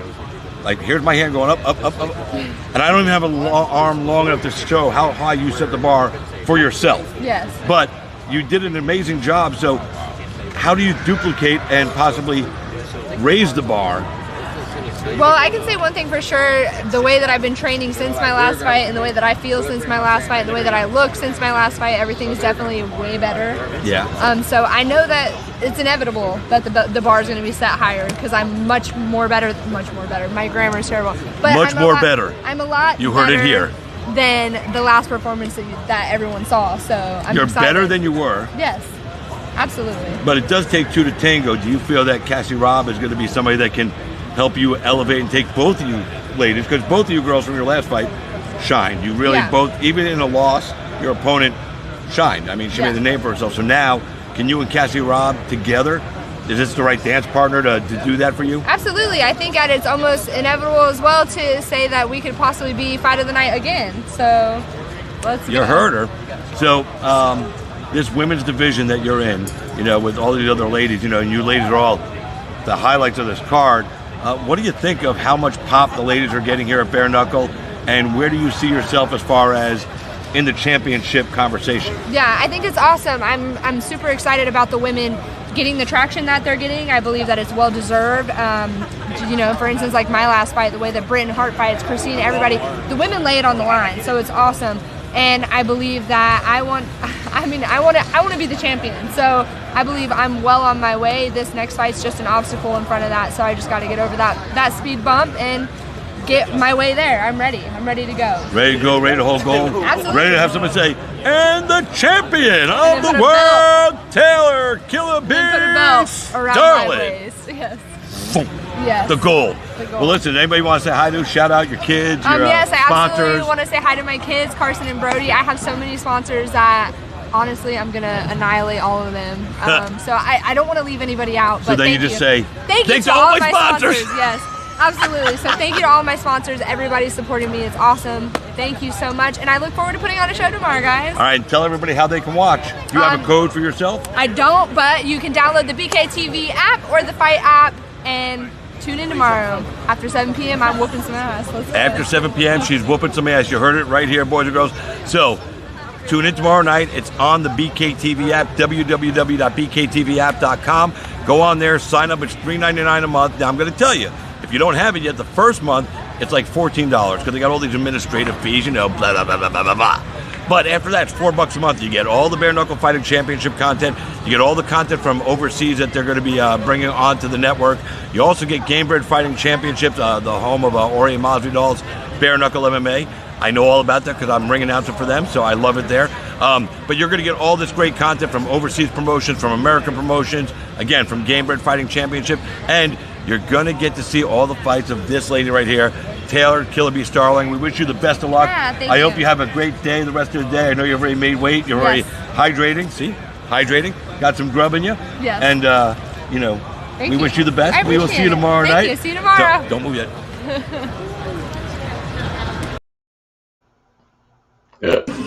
Hey guys, how you doing? It's Christopher James, KHR with Christopher James live in the locker room at BKFC 19. Bare Knuckle Fighting Championship is kicking ass in Tampa tonight, and this man kicks some ass. He caused a little stir yesterday at the weigh-ins, throwing a little kick action. It was a lot of fun, a little heat. Used to fight in the UFC. He's a Tampa legend. Gian Herrera. Gian, man, first of all, how you feeling, bro? I feel great, man. I feel like this fight was in the making for many years. Yep. We were able to fucking take care of it and do what we knew we were always gonna do. So I'm just happy we did it. You know, it's funny, before the fight, I was talking with somebody, I said, you know, I really wish these guys would have got to do this years ago in MMA and then do it this way, you know, just to, you know, kind of make it a little more fun. But obviously, it didn't happen, but here we are tonight. You and Abby Velasquez, you dropped him, I believe, 6 times. Holy shit. Yeah, holy shit, dude. You went out there and executed the game plan, dude. You made that debut. I know it's been a long time coming. Yeah. Because, what was it, 2 years ago you were at a tryout? 2 years ago. And then you... I got injured. Injured? Yeah. Yep. Well, yeah, long story. I got injured, and then the fight was unable to happen, and then that gave their camp a whole lot of room to talk smack about me and just down talk about me, and so I'm glad I was able to go in there and do what I had to do. Yeah, now tonight, so take us through the fight, you know, your game plan. I was listening to your coach talk to you a little bit about some stuff. Did you execute the way he wanted you to, or did you kind of freestyle a little bit out there? Well, my coach says I did exactly what I trained to do, and I mean, it felt like I did what we were training to do.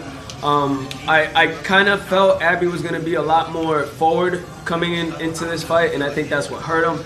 But it was something that I knew he was going to do. I knew he wasn't going to do the whole running thing, and I was just ready for whatever he was going to throw at me, whether it was running around the ring or coming at me. We were ready for whatever.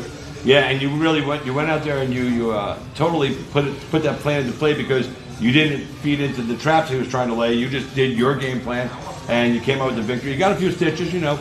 So now that you've bare knuckled, what's your thoughts on it? Because, I always tell guys, until you bare knuckle, even though you've been signed, until you bare knuckle, you ain't bare knuckle.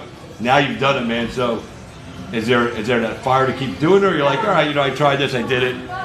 Well, I came into the fight very underpaid, and I only took the fight because it was Abby, and we have a lot of history. So if we're able to figure that out, and I'm not asking for millions, I'm not asking for tens of thousands of dollars. I'm just asking what I'm worth, Okay. and it's really I'm just asking less than what I made on my last MMA fight, and it wasn't in the UFC.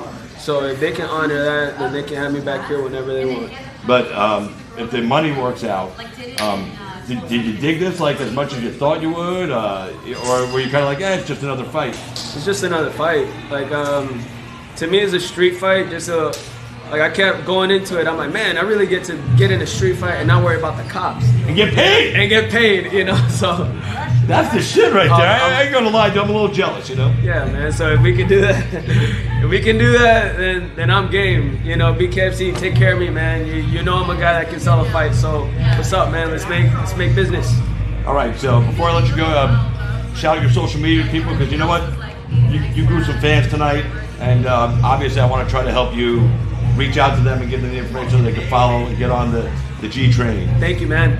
So my name is Gian Carlos Herrera. You can find me on Facebook, or you can go on Instagram at CHEJITSU and just follow me there. I try to talk to everybody that reaches out to me, so hope to hear from every one of you.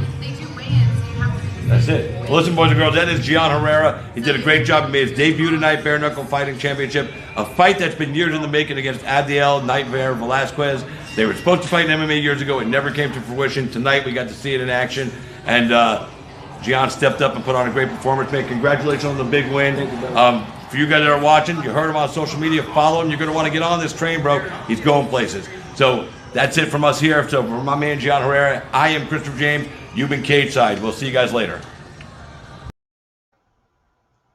What's up? I'm back. Just, playing some old interviews from BKFC 19. So do I got another one? Oh, I do have another one right here. Actually, I have two. My man, Tony Soto. Let's check this one out from a little while back. Hey guys, how you doing? It's Christopher James for Cage Side with Christopher James. I'm live at Bare Knuckle Fighting Championship. I am with this man right here. He won his debut tonight, Tony Loco Soto, man.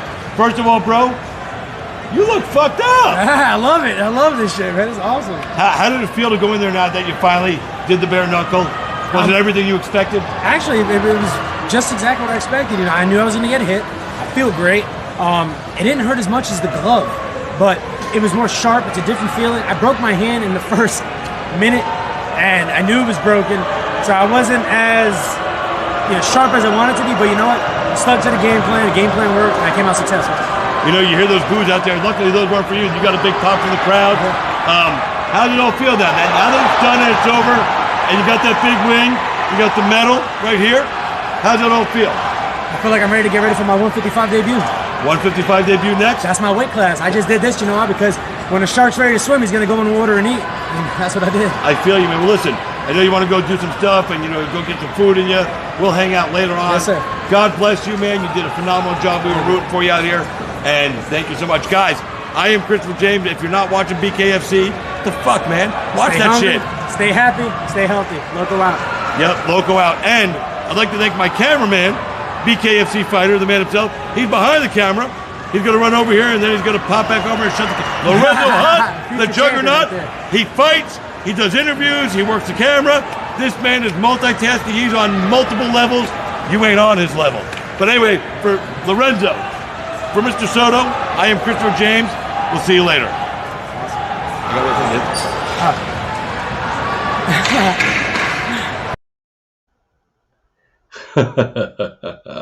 Oh man, I'm glad I had some of that footage to show you guys. It's good stuff, man. I forgot that Lorenzo did the camera work for me there, so that was awesome. All right, so I see my next guest. He is in the queue and ready to go. And since we have two guests that didn't show up tonight, I'm glad this young man did. Very, very humble young man coming off a big win at PFL last week. Fought Jacob Kilburn, huge flying knee knockout. And then I got to tell you, I told Brandon before the fight that Jacob and I got history. I've announced him at different events over the years, and I love the kid. I also told Brandon after I interviewed him and during the interview that I love him too because he's just a cool cat. He's humble and everything. And I told both of them now I don't want to see either one of them lose that fight. I just wanted to beat the crap out of each other, get big paychecks, get a bonus, and maybe do it again down the road. But one of them had to win, one of them had to lose. And so Brandon sent me a message and said, "I'm sorry about your boy." I've never gotten that message from anybody before when they knew they were fighting somebody that I have a history with. So that hit me right in the feelings. That's another reason why I love this kid. So we're going to bring him in right now. He is the human highlight reel. Boys and girls, big winner of PFL. Please welcome Brandon Jenkins back to Cage Side with Christopher James. What's up, homie? Hey, how's it going? Oh, same shit, different day, brother. That's how it is. I meant what I just said, dude. I've had fighters they were fighting somebody that I've announced, I've been friends with, and they beat him up, and I never get sorry about your friend, man. And you sent me that message. I was like, oh man, this kid's just too fucking good, man. It hit me right in the feelings, dude. I was like, oh, what a fucking that, and that's cool. I respect that you did that, but no apology necessary, honestly, because you both went in there trying to kick the shit out of each other. Somebody was going to get somebody. So congratulations on the win, man, and thank you for the apology because my feelings were hurt. They were hurt a little bit. It's a friend. I'm not going to lie. I don't want to see him lose to anybody. Let alone somebody I spoke to on the show that's a nice guy. So yeah, but it happens, man. I've watched him lose before. He bounces back. He's he's a tough kid. So it's awesome. How you doing today? I'm doing good. I didn't get really dinged up in the fight, so I came back, and my buddy Natan Levy, he's got a fight coming up in November in the UFC, so I just jumped in his camp and started working with him on Tuesday. So that's good stuff. Yeah, get to hang out with your boy, do a little UFC walkout. That's fun stuff, man. I've told a few fun matter of fact, Jacob, how come I haven't gotten to walk out with you yet, bro? What the fuck, man? No. I didn't even fight. I just realized he was supposed to do that, but I'll get him for that later. But anyway, so you go to PFL, big opportunity for you. Tell us about Fight Week for you, how that all worked out. How they treated you. All the standard stuff that you have to do posters. Like you do with the UFC. Give us the Fight Week experience from the eyes of Brandon Jenkins. It was wild. So I flew JetBlue, and leaving Las Vegas, our flight got pushed back like 15, 20 minutes, which wasn't a big deal. And then we got on the runway, and they said, we're too heavy. We got to go to a different runway. It'll take us about 30 minutes. I was like, all right. And I'm I'm cutting weight, so I'm like, whatever, kind of annoyed. And I've been drinking a whole gallon of water all day, and I got to piss real bad, so I got an aisle seat. And I was like, fuck, and then we get on the runway, and this guy has a heart attack up in first class. Not heart attack. He had a panic attack in first class. Just as bad. Yeah. I'm like, shit. They're like, well, we got to go back and get him off the plane. Sorry, guys. So we've already been on the plane for like almost an hour. So then we got to go all the way back to the gate. And then we got to get him off of the plane. And then we got to go and get his luggage out of the bottom of the plane. That takes about 45 minutes. And then there's like 3 people behind me, sitting right directly behind me in the back of the plane. And they're like, man, I'm tired of waiting. I'm going to get off too. So they got off too. And that, you got to take their luggage out too. So we got delayed almost like 2.5 hours in Vegas on the runway. And then we had to fly down to Florida, and that was like a 5-hour flight or 4.5-hour flight. So we got in at like midnight. And so that first part of the week was kind of annoying. Then we were stuck in the hotel all week. And Yeah, it was very strange. Very strange just being in the quarantine bubble. Yes, because PFL is still using quarantine, but once you get there, you're stuck in the hotel. You can't Yep. leave. Yeah, thankfully they have a really nice pool and they had a workout area and they served us food every day, which was nice. They had some ping pong tables and a PlayStation 5. So we kind of got to bro it out a little bit while we were Nice. there. My manager Lance, thankfully, my coach couldn't go out there until the day before the fight, and actually he got in at 6 a.m. the day of the fight. But thankfully, Lance came down there and hung out with me for a week and held mitts for me and grappled with me and kicked my butt at ping pong. I think I lost like 13 straight games. I'm not very good at ping pong, but kept each other busy for sure. Well, if you can fight, you don't need to be good at ping pong. Fuck it. I mean, right? I mean, career choice. Professional ping pong player, badass MMA fighter. Yeah. I suck at ping pong, but I can kick your fucking ass. What sucks is like I had a overall good experience with the quarantine thing. The only thing that was terrible was there's only 5 hotel rooms in the whole hotel that had bathtubs in them. And I usually do my cuts in the bathtub. I do like the salt, put the salts in. I lay in the bathtub. It's really easy on your body. It's better than well, that part I get, but only 5? Only 5. It's a really like nice hotel called the Dalmar. It's like downtown Fort Lauderdale, and I know where it is. I used to live down there, so yeah, it is a nice area. I mean, there's like iguanas and shit everywhere, like giant iguanas. Some big ones too. Big ones. Yeah. But so we got there and they're like, yeah, we don't have any rooms with tubs available. But if one opens up by the end of the week, we'll call you. I was like, okay. So I'm freaking out, like, oh my god, I gotta cut weight. I used to use bathtub, but thankfully PFL provided some saunas, like portable saunas, like in a tent. Yep. They had the infrared ones too, but those ones don't really work well on me. But the steam ones, man, those ones really pulled the water out of me. So I did like 7 pounds in an hour and a half. It was crazy. Nice. Yeah, so it wasn't as bad as I thought. Thankfully, I was freaking out for no reason, I guess. Yeah. Well, no, you were freaking out for good reason because when you're a fighter, and you have a routine and you follow it every time, and somebody else throws a monkey wrench into your fucking plan, it's going to throw you off. So naturally, I'd be freaking out too, if that was me. So yeah, and look, but luckily now that the steam sauna tent will work for you if need be. I had never used it before. I've used the sauna, like a regular sauna before, right. And I feel terrible doing it. I feel like it's just cooking my organs, But John got me using I was using the bath before I met John at Syndicate, but I was always like boiling myself like a lobster. Like I always did like over 105 degrees. I think all you need is 104, 105. But I was always doing it way too hot and just cooking myself. But thankfully, the steam sauna was there, and I was able to get. It's actually pretty easy cut.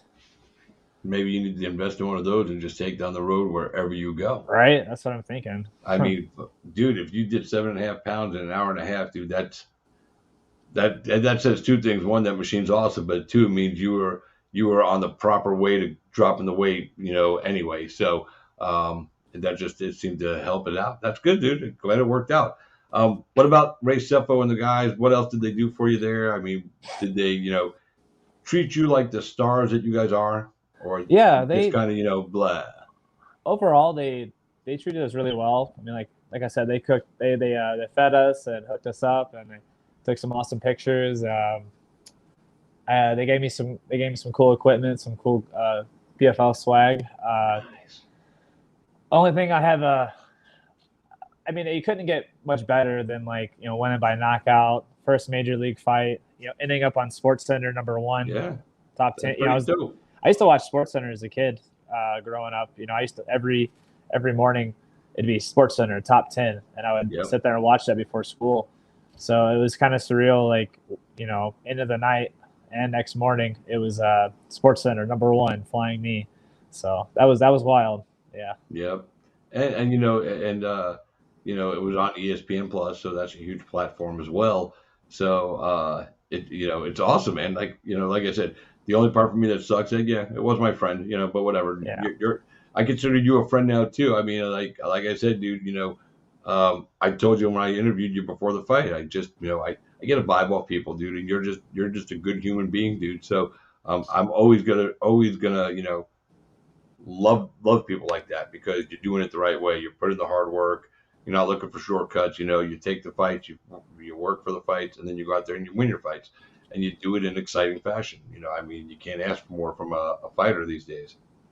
Yeah, I got a chance to talk to him like after the fight, and he's a real sweet guy. And I hated that it was, of all people, it was him. Remember, I told you that before the fight. Yeah, he's a sweet guy. He's such a good human being. I hope they bring him back. I heard they will bring him back. He's got a multi-fight deal. I found out I have like 2 more fights on my deal too, so I'll definitely be back. Yeah. I don't understand the contract thing. Like mine's like an optional contract, I guess. So I think maybe if I would have had a horrible performance, they maybe could have booted me. But since I didn't, you definitely did not.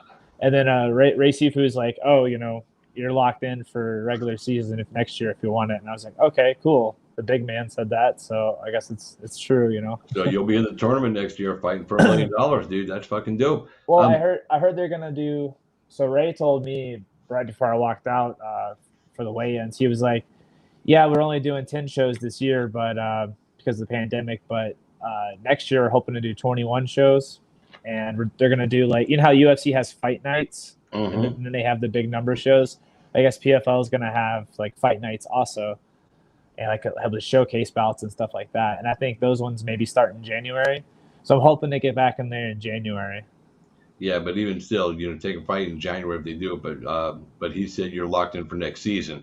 So that's the important part. Doesn't matter how many fights you have before the next tournament season starts. Yeah. And if it's me, I might take one just to, stay fresh. But, if the season starts in May, take a fight in January and then prepare for that tournament, dude, because that tournament, is a killer. You're going to do, I think it's 5 or 6 fights total, and one of the nights you fight twice, if you want to continue through. So you got to be ready for all that, dude. So tell us about the fight with Jacob itself. We didn't really talk about the fight. I mean, Jacob came out firing. I saw him touch you up a few times. You guys were touching each other up. It was everything I thought it was going to be in my head because you guys both came out to fucking fight, dude. And again, you can't get mad at that. No, it was a good scrap for as long as it lasted. It was weird. Like everything went perfect except for before we walked out, they kept staging us. I'm sure Jacob went through it too. It was like they're like, okay, we're walking in 9 minutes. I was like, okay, cool. I just warmed up, and then like 9 minutes comes, and they're like, okay, like 5 more minutes, and I was like, all right. And then they moved us like downstairs because our locker rooms were upstairs. And then they moved us to like the walkout area. And they're like, okay, now 5 minutes. I was like, oh, okay. And then, we're standing on concrete and they want us to take our shirt off before we walk out for some reason. I don't know.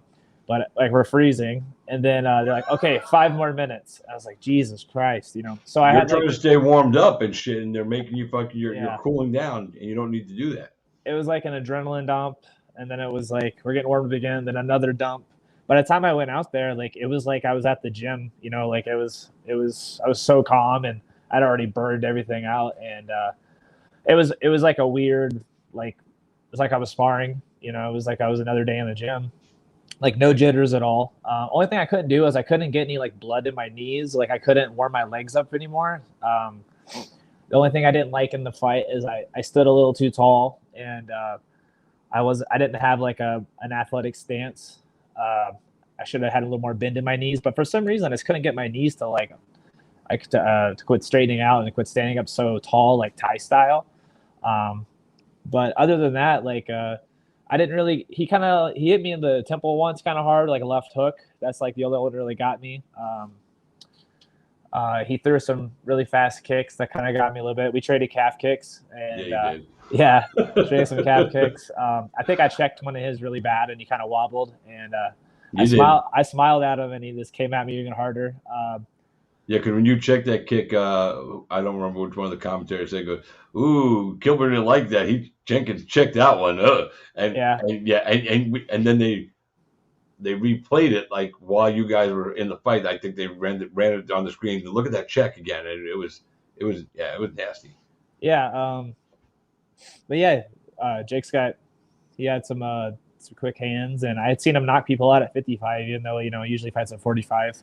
He's got heavy hands, and I've seen him knock out like at least 2 people at lightweight, and I definitely felt it. And but yeah, to stay calm when he tried to take me down, I just made sure he didn't get his hands together, and I was able to fight out of that. I kind of just used some basic misdirection, like I threw a naked kick to see what he would do, and then I kind of downloaded like how he moved to get away from it, and then I looked low, and it kind of looked like I was going to throw the same kick, and he backed away kind of how I thought he was, and then I just kind of switched my attack halfway through and threw the jump knee. Most fights, sometimes it look like I'm not being very active, but really I'm just kind of downloading stuff and kind of getting some information from my opponent. And sometimes I'll do half a round of just feinting and moving around and throwing like little pot shots just to kind of download, see how they react to stuff, and then I kind of apply what I want to do later. But he kind of bid on the naked kick, and then he did the exact same thing to get away from it the second time, and that's when I jump kneed him. But yeah, it worked out perfectly. It just feels weird, like it was like such a long camp, and then it was over so quick. It was wild. Well, you don't get paid by the hour, so I mean, you want to get in, get out as quick as you can, sustain very as little true. damage as possible. So, and you couldn't have asked for a better finish for yourself. I mean, that kick is a highlight. I mean, and that, my boy Alex Nicholson, when he debuted with PFL, that was brutal. I saw that one. You saw that knee kick, so that knee strike he nailed. I mean, and that one runs. I don't know if they ran it on this year's montage for the opening, but they've run it every year since, and so and they'll probably still run it because it's a beautiful thing. The knee you landed is one of those that will end up in their opening, credits, opening montage, or closing credits.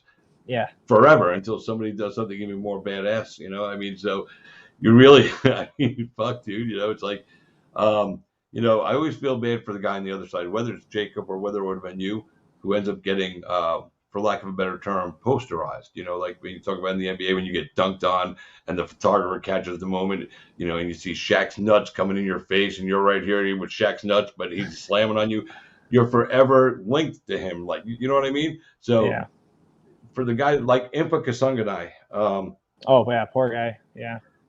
He's one of my guys from Island Fights as well, dude. And he was on a good roll with the UFC, and that crazy fucking, he caught the kick and then just got knocked the fuck out, dude. I mean, he got posterized. So Jacob got posterized from you, but again, he's posterized a couple of guys along the way. So I guess it happens to all of us. I mean, I guess it's only fair, right? Yeah, I've had it. I mean, I've been hit with the same move. Like my last loss, I tore my ACL out, and I was just hopping around the ring, hobbling and leaning forward a lot and leaning nose over toes, and the guy jump kneed me and knocked me down. So I've definitely been on the receiving end of that. And we were talking about it afterwards, and I was like, dude, it happened to me at my last loss 3 fights ago. And I was like, only thing I can tell you is just stay away from the internet for like a week, and then you'll quit seeing it on highlight reels and everything like that. MMA fans are so mean, like it's so brutal. Like you go to you watch the guys in Japan, like they'll go on like 5-fight losing streaks, and the fans never boo them once or make fun of them or troll them or any of that stuff. But here in America, like as soon as you lose or you don't win how they want you to win, and then it's all of a sudden you suck or something, And listen, that's what that gets me. You still won the fight. They were wanting you to win. Right. Yeah. So you won. Maybe you didn't win with a flashy knockout. You had to go to the decision for whatever reason, and then they shit on you. Well, dude, wasn't your fandom based on your guy winning? Doesn't matter how they win, right? As long as they win, that's what you're in for, right? Yeah.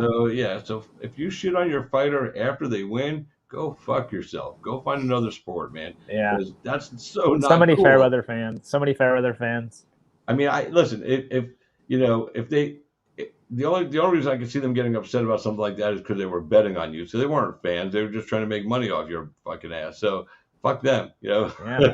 I don't care. I mean, it's like, just, you don't even need to bitch about it. Just shut the fuck up, man. It's, now if you're an asshole, if you're a guy like Conor McGregor and you come out there and you're an asshole and you show that asshole side and then people talk shit about you, well, then you ask for it, man, because people are going to run their mouth if you give them fucking ammunition and they're going to fucking fire up. And, but, I can't see that happening to you. I can't see it happening to Jacob. The only shit could talk to Jacob is, they could say, haha, you got knocked out. But after that, they can't say anything to him because he comes out there and fights, and he's got a, all in or fucking whatever attitude, I'm coming in here to fight, you or me got to go. So let's go. Well, and I know they're doing like the fight nights next year, the Challenger Series.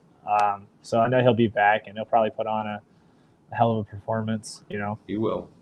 It's funny that you said, he's a sweet guy. I told you before when we did that interview, I said, you're going to get done with this fight, win or lose, and you're going to be like, man, Jacob's such a nice dude. He just is, man. He just has that effect on people. It's so funny that he's just like that.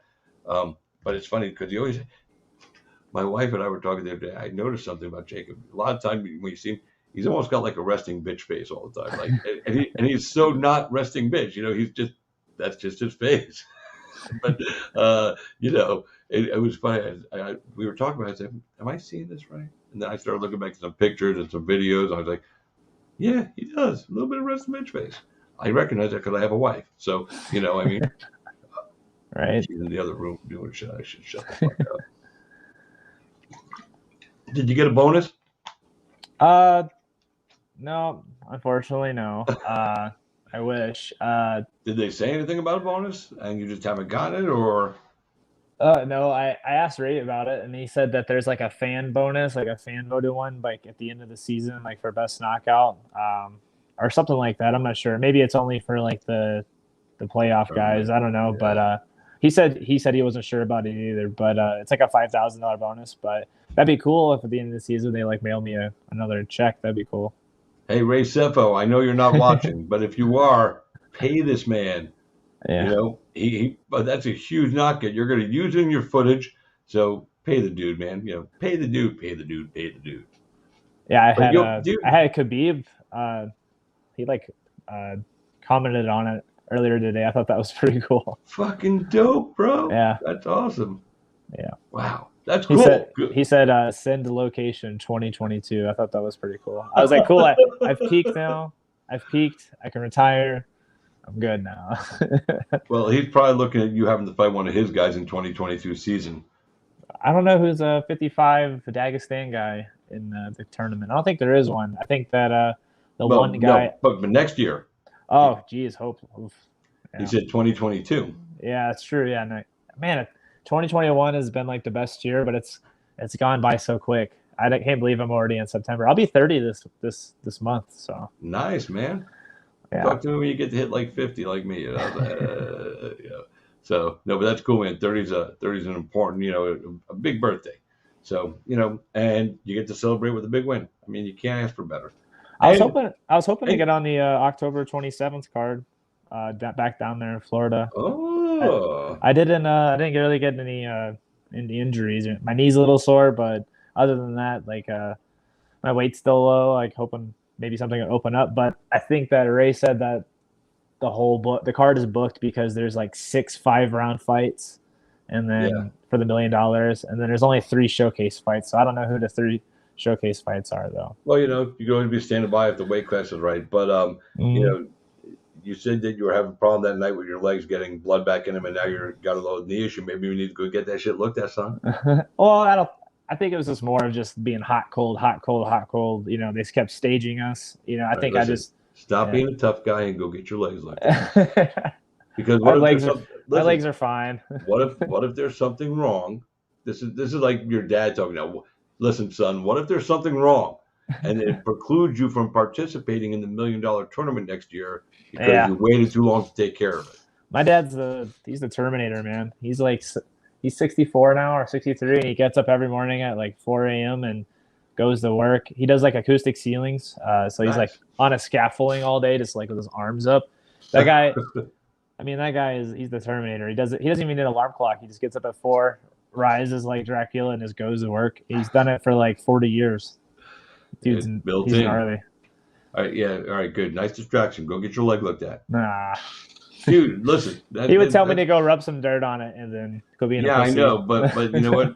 Dirt doesn't fix an MCL sprain or an MCL tear. And since you had a problem with your leg before, like I said, I'm just thinking to be smart because seriously, what if there is something wrong in there that you can get addressed and be done with in 6 weeks? First, and then you wait, and the first fight of the tournament, you blow your knee out because you didn't take care of it, and then you're out of the $1 million tournament. Yeah, it's a good point. I'm just thinking your financial well-being, sir. Thank you. That's it. Because, like I said, you have to think like that now, man. Because if Cephalo told you you're in the regular season next year, that means you're going to be invited to be in the tournament. At the end of the tournament, if you win, you go all the way through. It's like $1.3 million, dude. That's worth going to have my knee looked at. Just saying. Yeah, and I heard there's going to be. Don't make me call Lance. Please do. He needs more people. He needs more people to talk to. All that guy does is work, man. So I heard there was going to be changes to the format next year. That there might be more regular season fights. This year obviously they didn't do the 2 fights in one night for the playoffs. But so I think they will. I heard that they might go back to it. I think Randy Couture was trying to convince them to bring it back. It's a big thing. It's cool. It is cool. I agree. It's freaking weird though, right? It's like 2 round fights. If you win the first round, then you win or something. I don't know. It's so strange. Do you remember how the format was? 2019. It's like you had to win the first round or something. If it goes 2 rounds. You had 6 fights total, I think, to get all the way to the final. So you had your first round opening fight, and then your second round fight, and then I think it was either the 3rd and 4th fight were on the same night, or the 4th and 5th fight were on the same night. And if you won those 2 fights on that night, you were in the final. I think that's how it ended up breaking down. My friend Chris Curtis, I love Chris Curtis. Yeah, he was in the tournament. Yeah, he has had he's supposed to fight same night I fought, but then his opponent got COVID, that weigh-ins, so he had to pull out of that one. And let me tell you something. Chris Curtis is super sad right now. He's like, I know he is. He's already fought like 5 times this year. If anybody in MMA has gotten screwed over and not given their opportunity that they fucking earn, and the whole MMA community should be ashamed of themselves, it's Chris Curtis. That guy, dude, when he fought on the Contender Series, dude, he did everything right. Yeah. He fucking showed his striking, his grappling. He showed everything he needed to show, and then won the fight. He gave him all the show, and then he finished the fight. Yeah. And he didn't get a contract. I couldn't believe it. Fucking last night on fucking the Contender Series, or Tuesday night, we got a guy that lost gets a contract, and fucking Chris Curtis doesn't get a contract. What the fuck is that shit? It's bullshit. I don't understand. I hope PFL maybe brings him back next year or something. We have the same manager. Hopefully Lance can get him in there or something. Yep. The guy deserves it. I finally got to announce him, though. It was cool. He fought at XMMA in January. I was their ring announcer. And when I found that he was on the card, I was all excited, because he's a cool cat. Love him fucking, So the fact that I finally got to announce him at a fight was awesome. I live for moments like that. Guys I've talked to, if I haven't that looks like a pretty cool show. I mean, I hope they treat everybody right there, and they're paying their guys good. Yep, their last event. I mean, they had a whole bunch of fucking UFC veterans on there. I mean, they're doing the right thing. They're supposed to be back in October. I'm supposed to be back in the cage for them in October down here in Florida. So we'll see. But Chris had a great fight down here, dude. It was so funny because him and Strickland together, dude. Oh my God, those guys are fucking nuts. And at one point, I think Strickland was cheering for fucking the opponent like this, because Chris was just fucking talking shit and fucking around in the fight. And Strickland. I heard it. I was like, is he really egging the other guy on? Strickland's a wild man. I think he's just trying to get Kurt to work harder or something. He was. Kurt will he'll build a lead and he'll just go into cruise control. And once Chris gets into cruise control, it's just like a snowball effect. It just goes downhill, and Kurt's just having fun. The other guy's messed up. So Yeah, I think he was just. I think they all knew each other. I think that they trained did. They together all before knew or each something. other. Yeah. It was so funny to be there, dude. Because even like pre-fight and everything, they were all just, it was good stuff. Strickland was like wrestling with somebody or throwing kicks at somebody in the lobby of the fucking hotel just for shits and giggles. I can't wait to see him fucking beat the shit out of Luke Rockhold. Oh man, he's training in our gym for that fight, and he's already getting into wars at the gym. I mean, him and Johnny Parsons were going at it today. Love Johnny Parsons. Yeah, vicious. It was brutal. It's like one of those things where you're sparring. Like I was sparring today with Jordan Levitt, and like me and Jordan like stopped and looked over to our right because we kept hearing like the meat slaps, like plat plat plat, and we're just like looking around, and then it's just like, oh, it's just Strickland and Johnny just beating the shit out of each other, and we're just like, Jesus Christ, I don't need that. Like Strickland's trying to get me as far as them. I'm like, hell no, like.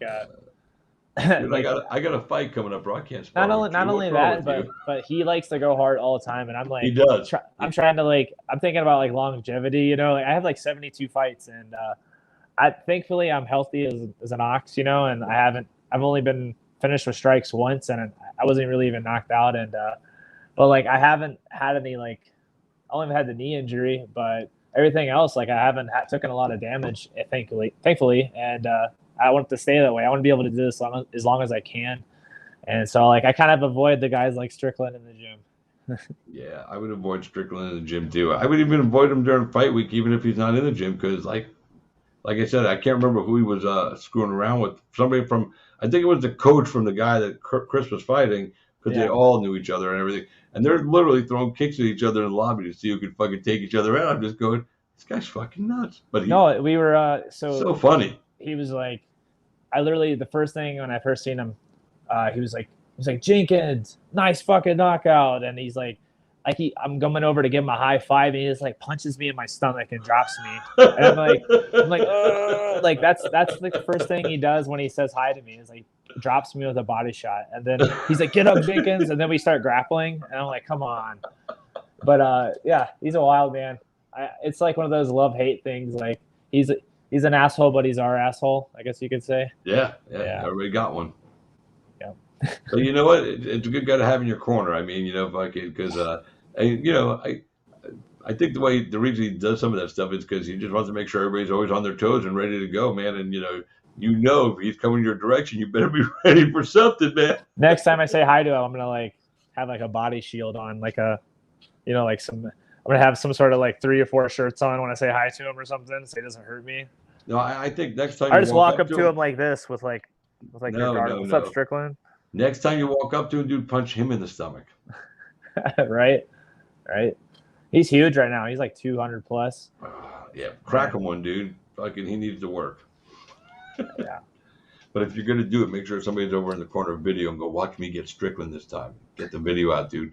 Those are the things that fucking get you fucking pop. It'll take 3 of us. You ever seen the video of him fighting 3 people at once? That's how you got to get him.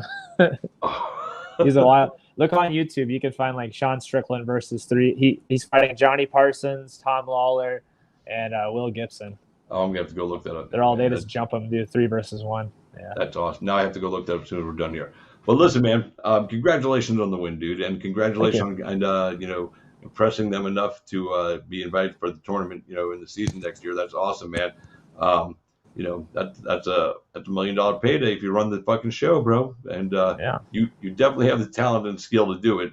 And I already know you have the determination, because if you didn't, you wouldn't be in this position in the first place, dude. So hats off to you for just staying the course and never stopping on yourself, man. You can do a lot of stupid things in life and all that. And the one thing you could do on yourself that you'll never ever get over is quitting on yourself. So I'm glad you did it, dude, because you would have hated yourself for the rest of your life. Yeah, thank you so much. I had that talk with my coach 2 years ago. I had posted about it. I was in a hotel room with my head down in a wheelchair, and he came up to me. He had early flight and he had to get going. It was 6 a.m. We had been up drinking all night, and my ACL was torn and everything. And he's put his hand on my head and he was you got to stick with this. You're good enough. I promise you. And I believed him, and here I am. Here you are, dude. And, isn't it interesting? Like, you probably always believed in yourself anyway, and you were just having a bad day. But sometimes it does take hearing somebody else to say that they believe in you and you should believe in yourself to jumpstart you, dude. And it's got to be the right person, because a lot of people might have told you that in that same moment. It might not have affected you. But him telling you at that time was exactly what you needed to hear to remind yourself that, yeah, I got this, dude. So I'm glad, dude, because I would have been sad if we missed out on all the talent that we've seen since, Yeah, I don't like to think of myself as like with 15 wins. I feel like I'm like 3-0 again since my surgery. There you go. So like a new fighter. Rejuvenated, refreshed, reinvented, and that's undefeated. The way you do, man. And undefeated. And listen, if Sean O'Malley could be undefeated after getting lost to Cheetah Bear, it's not the same. It's not the same. I guess he did hurt himself. He did have an injury, right? Yeah, I guess so. Yeah. Either way, mine was a lot more catastrophic than his. His was, absolutely. I mean, his was like fun at Sean O'Malley because he fought like 3 months later, and I like fought 14 months later. I'm just shitting on him because I don't like that he doesn't want to give credit to Cheeto for fucking beating him, and Cheeto beat him straight up. If I could take your loss like a man. Yeah. So that's part of this, man. So whatever. You gave me a moment to take a shot at him, so for that I thank you. Listen, brother, you enjoy the rest of your night, man. Enjoy the success, man, and like I said, get your knee looked at, bro. Don't make me come out to Vegas, bro. You won't like me in person. Please come out to Vegas. We'll go. We'll like mosey on down to Sapphires or Little Darlings or something, Okay, I'm in. Yeah. I know people all over the place out there, so it'd be funny. But listen, you enjoy the night, man. Like I said, God bless you, man. Great performance. And again, you didn't have to even say, hey, sorry about your boy, but you did. And that just tells me the character of the man that you are. Knowing that he was my friend, you didn't have to, you could have been, I knocked your friend out, like Jarod fucking Blackledge, like he called out on one of my posts with, about your interview. He called out, or he called the matchup when I put up the post about the matchup.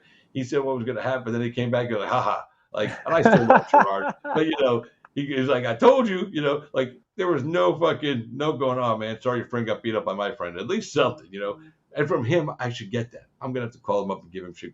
Dude, I didn't get an apology. What the fuck, dude? The guy that beat up my friend apologized to me. Fuck, say sorry about your friend. I'm going to get his ass too. I'm coming to Vegas. Please call him up and give him the most shit, because he needs to get his ass back in the gym. He's like one of the best fighters I know. He needs to get his shit together and get back in there. Spending too much time with the girlfriend, not enough time in the gym. Yeah, I mean... Yep. It's made him better though. He's a better guy for it because of her. Of course he is, dude. I'm gonna have to, but dude, man, get back in the gym, motherfucker. He does need to. Can't let all that talent go to waste. I'm gonna mess with him. Dude, I'm getting a report from your gym that you're not getting enough time in the gym, dude. Yes. You gotta call me, fucking tell me to fucking give you shit. So I'm giving you shit. Dude, I might do that on a video call and have somebody record it and then fucking put it on fucking social media. Yep, please do. I will. Well, listen, enjoy the night, man. Great conversation. I enjoyed the hell out of it. We'll definitely have you on again, man. And Ray Cepho, give this man a bonus. Thank you. See ya. Thanks for having me. Hey, Brandon, thanks for being here, man. We'll talk to you again soon, man. Congrats again. All right. See ya. See ya. Boys and girls, that's Brandon Jenkins, man. Like he said, he beat up my friend Jacob Gilbert, man. Did a great job. Jacob's fine with it. He's not mad. Jacob's not that kid. Fucking he knows going in. Sometimes you win, sometimes you lose. That's the way it works. But anyway, guys, thanks for tuning in tonight. Sorry that we missed out on 2 of our guests. I'll try to get them both rescheduled for next week. And that's it. Thanks for being here, guys. Thanks for being a part of my life tonight and allowing me to be a part of yours, even if it's just for a little while. It means the world to me right here, right in the heart, boys and girls. But that's it. We got to dip on out, man. So, ladies and gentlemen, until next time, I am Christopher James, and you guys have been Cage Side. Good night, everybody.